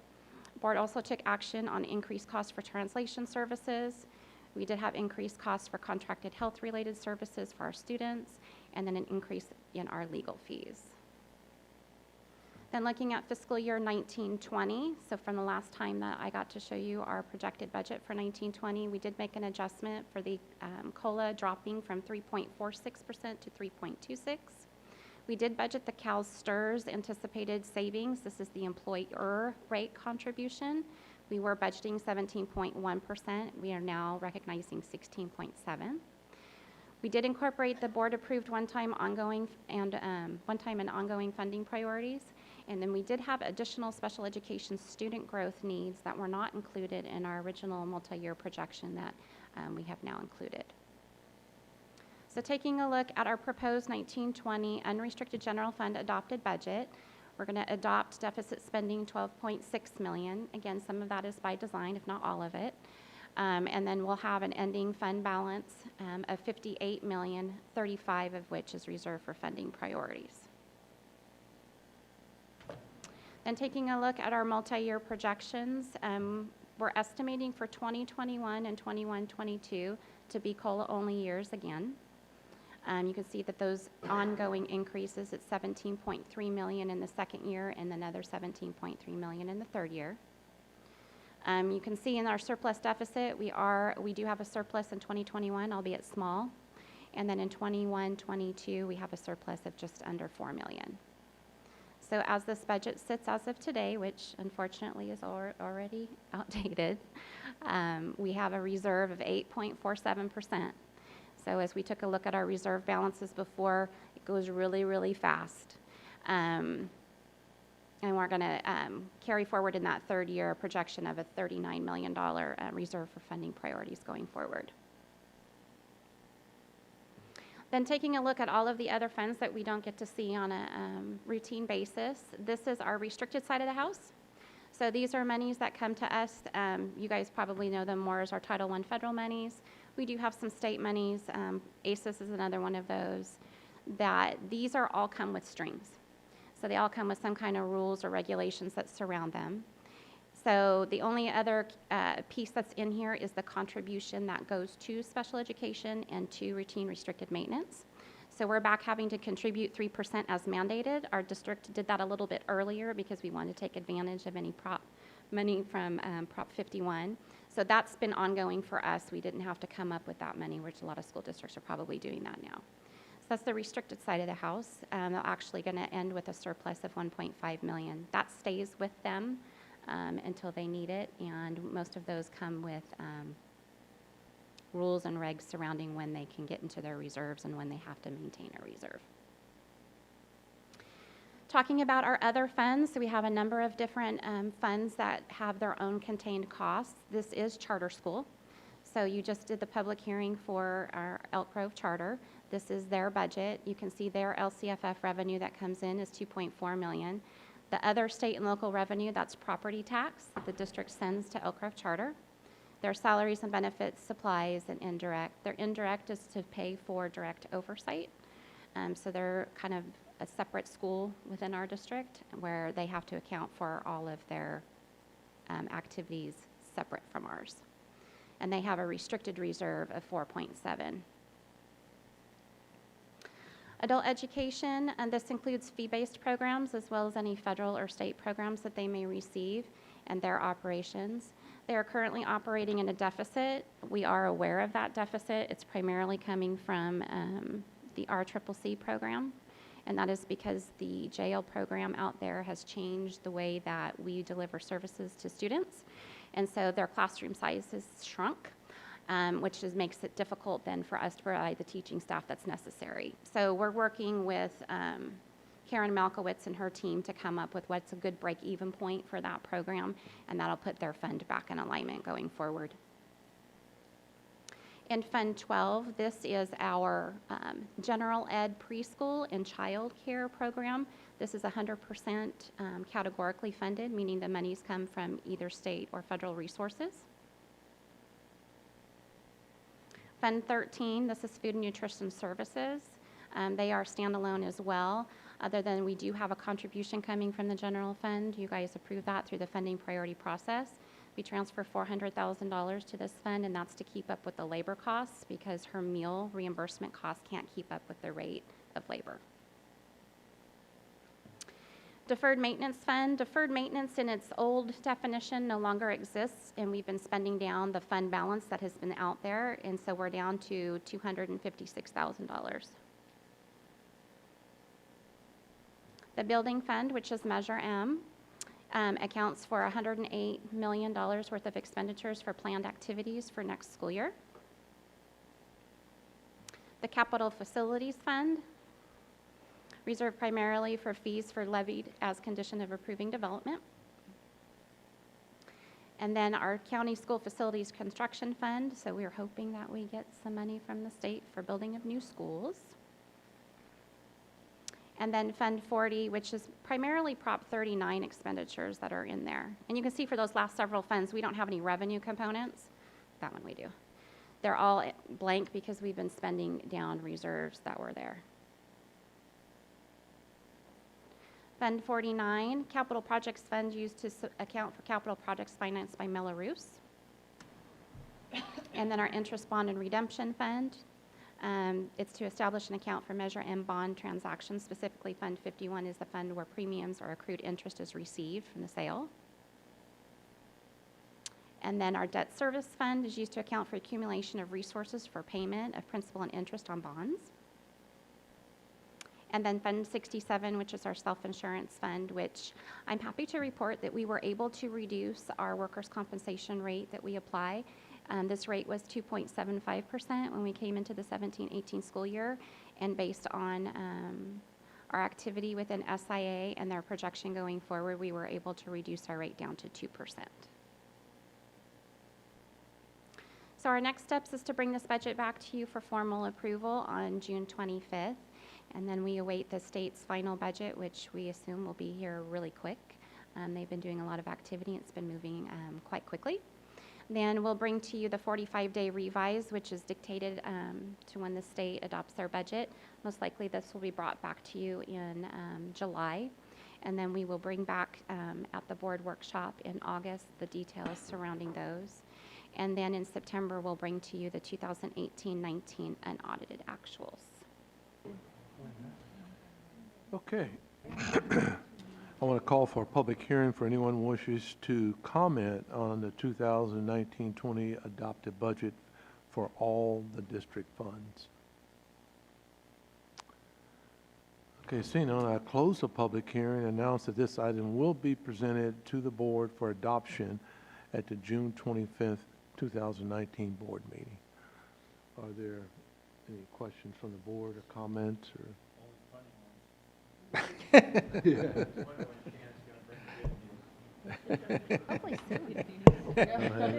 I got two comments. Mr. Perez? Okay, hey, I like this report. I like the fact that you give a little present history of our status compared to the other states and counting.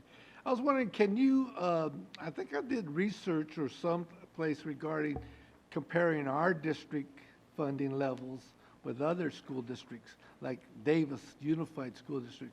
As a result of the parcel tax, they have more monies for their students, and their real estate, their homes are worth more today as a result of that, and the elderlies don't have to pay into it. And so I was wondering, can you also add one more page how we rate district-wide? Because each district has a different amount they pay per students, correct? That's correct. And I've seen some districts within California, they're doing excellent. and also the parcel tax legislation is looking good. I don't want to also tell you about that. There was another one here.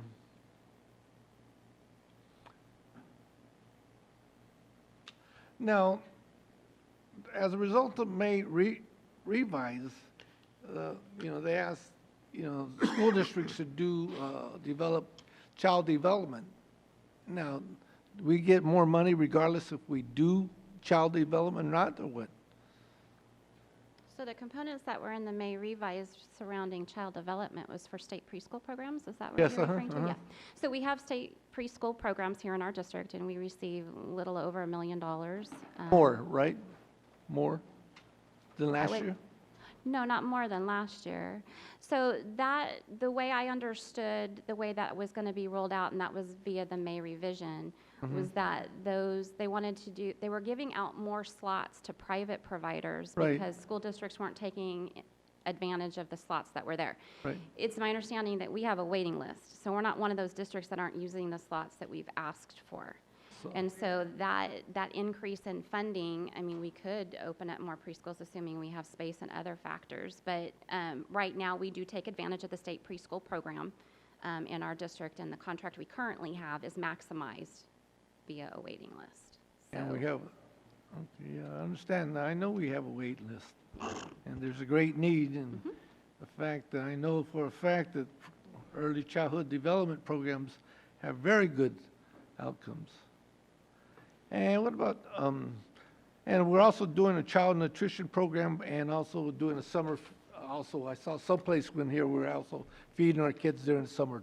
Yes. Okay, very good, okay.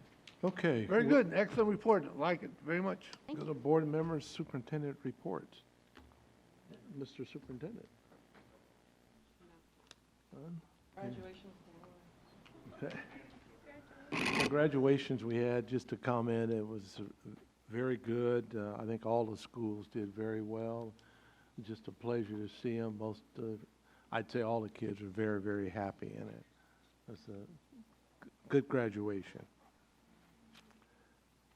Other items on the floor? Yes, Ms. Nancy. Oh, I'd like to speak something regarding the graduation. Are we going to have a multi-year contract? Are we in that process of possibly doing a multi-year contract with the Golden One? Well, there was a BC that came out on contracts, what we have with Golden One. What, are you saying for the future? For the future, yes. Annual right now. Yeah, we're year to year right now. Yeah. There's no way to do a multi-year contract? At this point, you have to have two parties ready to do that, and they're not interested in doing a multi-year. Yeah. Is it because we don't want to do it, or the Golden One doesn't want to do it? Golden One. Golden One, I don't think they want to be tied down in case.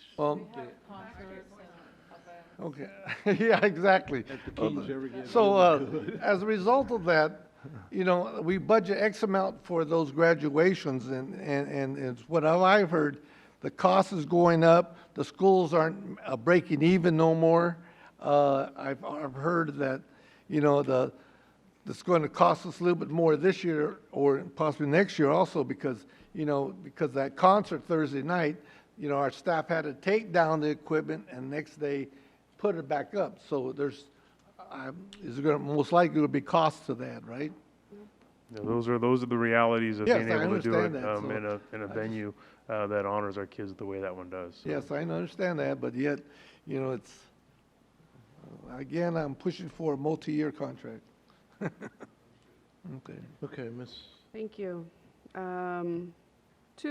Really three things. One, a couple of our more robust discussions today reminded me of something that Ms. Albiani and I got to hear quite a bit through the CSBA Equity Network. One of the facilitators would often tell us to sit with the discomfort.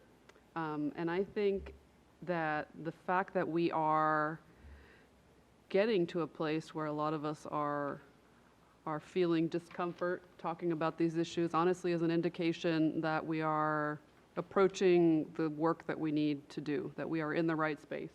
And I just, you know, want to remind us all that if we are going to solve the really big issues that this district is facing, that we need to get more comfortable with discomfort and just working in that space. And, you know, I want to applaud everyone for doing that, board members, staff, community, everybody who's involved in that, and let's stick with it. We've seen a lot of improvement already, and obviously we have a lot more to do. Second issue, I want to thank my colleagues who helped fund EGUSD t-shirts and participated in the Sacramento Pride Parade this past weekend.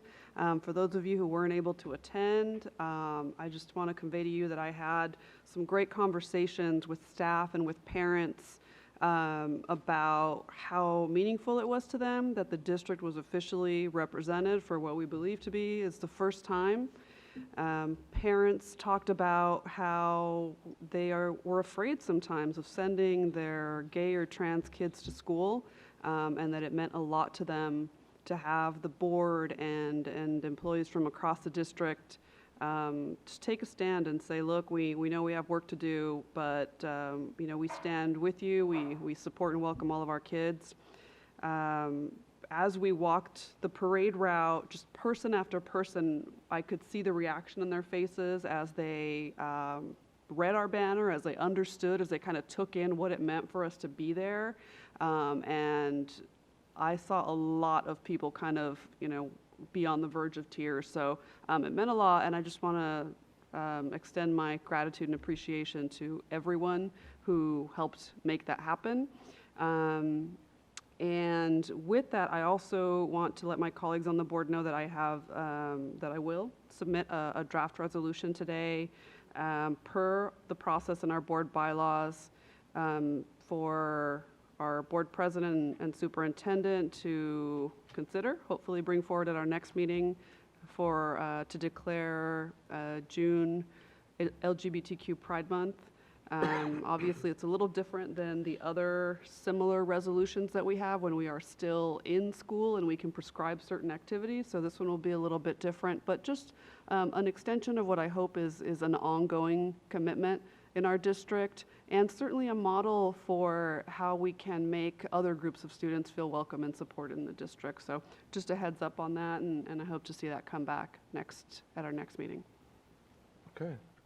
Anyone else has other items on the floor? I was able to attend the Bounty on the Boulevard, and that was just a wonderful dinner. There were 360 to 400 people there. Chris spoke shortly. And it was just a great crowd, and you could tell us how much money they made, but I wanted to say publicly again, they gave over $250,000 away to our kids last year. So I was really happy to be there. That's a We big were there to fundraiser. support them, and that's their biggest fundraiser. And my husband and I on a napkin think they made $75,000 if they made a dime, so I'm hoping it was a great night for them, and we were under. Anyone else? Yes, Ms. Ciala. All right, three things. Also, just to echo Ms. Chaitis Espinosa regarding Pride Parade, it was an honor to walk with our students, our teachers, our parents and faculty and administrators. It did mean a lot. Individual conversations reflected that.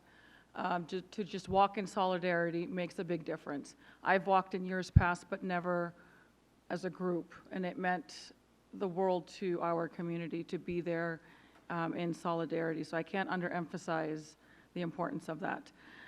Secondly, I would like to see an update. I thought it would be on this agenda on the online reporting. So just what is happening with that.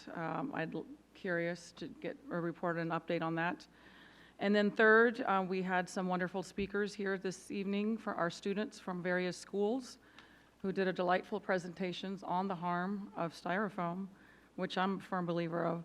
But I do think that it merits a further discussion, and I would like to see this discussed at a future board meeting so that perhaps Ms. Drake can give us feedback in terms of how many sites are still using styrofoam, to do an analysis of where this is actually still taking place.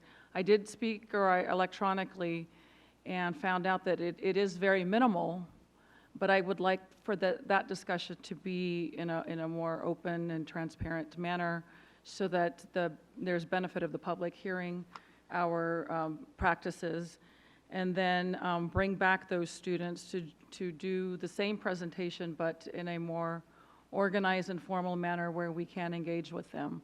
So I would like to see that come back at a future board meeting.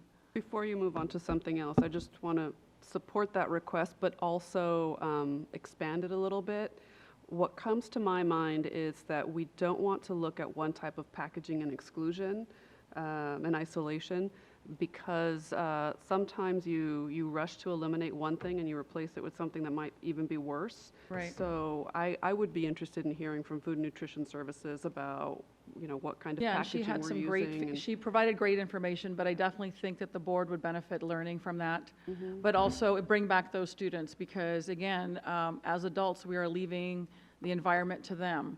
And the decisions we make impact the future. And so I think that they were very courageous to show up and make it a go, even in a public comment forum. So I would definitely like to see them come back. So Ms. Drake and I spoke to the children out in the hall. They're great, acknowledged the good work they're doing, spoke with their teacher and one of their advisors. So in working with you, Ms. Allen, and bringing this to our attention and watching their video at the City Council, we have been working with that group, at least Ms. Drake has. So we've already acknowledged the effort. We're happy to bring it back so we can have that conversation. I just want the board to know we were going to send a BC this Friday, letting you know that we're going to eliminate those cups. They're just at the secondary level. Excellent. But we're happy to bring that forward and have a more in-depth conversation should It brought something to my mind with the students' work. Didn't know we had any styrofoam out there. So, I mean, given the information that you're providing, I mean, I would feel satisfied, but how are we going to communicate that back? I shared with the students. Okay, because I think that for me, that's what the bottom line is to ban the use of styrofoam. Yep. And you know, so if we are getting a board communication to that effect, and we are going to be proactive in this approach and being environmentally conscious, then at least for myself, I'm satisfied, so I would withdraw that request. We'll send the information out Friday. If you have any other questions or requests, let Superintendent Hoffman know, and we're happy to comply. Yeah. Can I ask a quick one on Sure. that? Yeah. Because I had a question raised. It was already on my list of things I was writing Chris about. So I'll take one off. Please. Is that an individual site decision? No, in fact, what we would include in the BC on Friday, Franklin High School has a very similar group that's reached out to us already. Yeah. Ms. Drake and her staff met with them. We decided to pilot the paper cup. The only reason we use styrofoam is because it holds up to the Slurpee and it stays frozen. Yeah. But also doesn't, you know what happens to paper when there's frozen wet things. So we piloted a cup this year. We didn't choose Franklin because they were more important than anyone else. It was just working with that student group.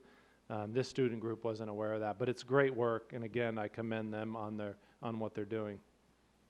No, that's great that we are working with our student populations just to show that they are valuable contributors to this, and we are listening to them. Yeah, and I have some more information. I promised them tonight that I'll share back out with them, and they will be in the loop in terms of what we ultimately decide.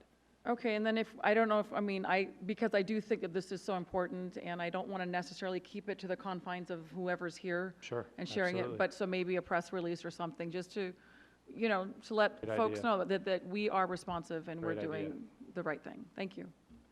Okay, just a couple, oh, go ahead. Go ahead, sir. Yeah, and I guess it's more of a plea than anything else. And certainly, the comments are going to be addressed to everyone, and myself in particular. In August, we're going to have our budget workshop. And looking at the very thorough information that Shannon provided, there isn't really a hell of a lot of money, and especially when we look at compensation for all of our employees. So I would just ask two things of my colleagues. One, if you have any questions with respect to the budget, that you ask the appropriate people prior to the meeting so that you understand what the realities of the budget are.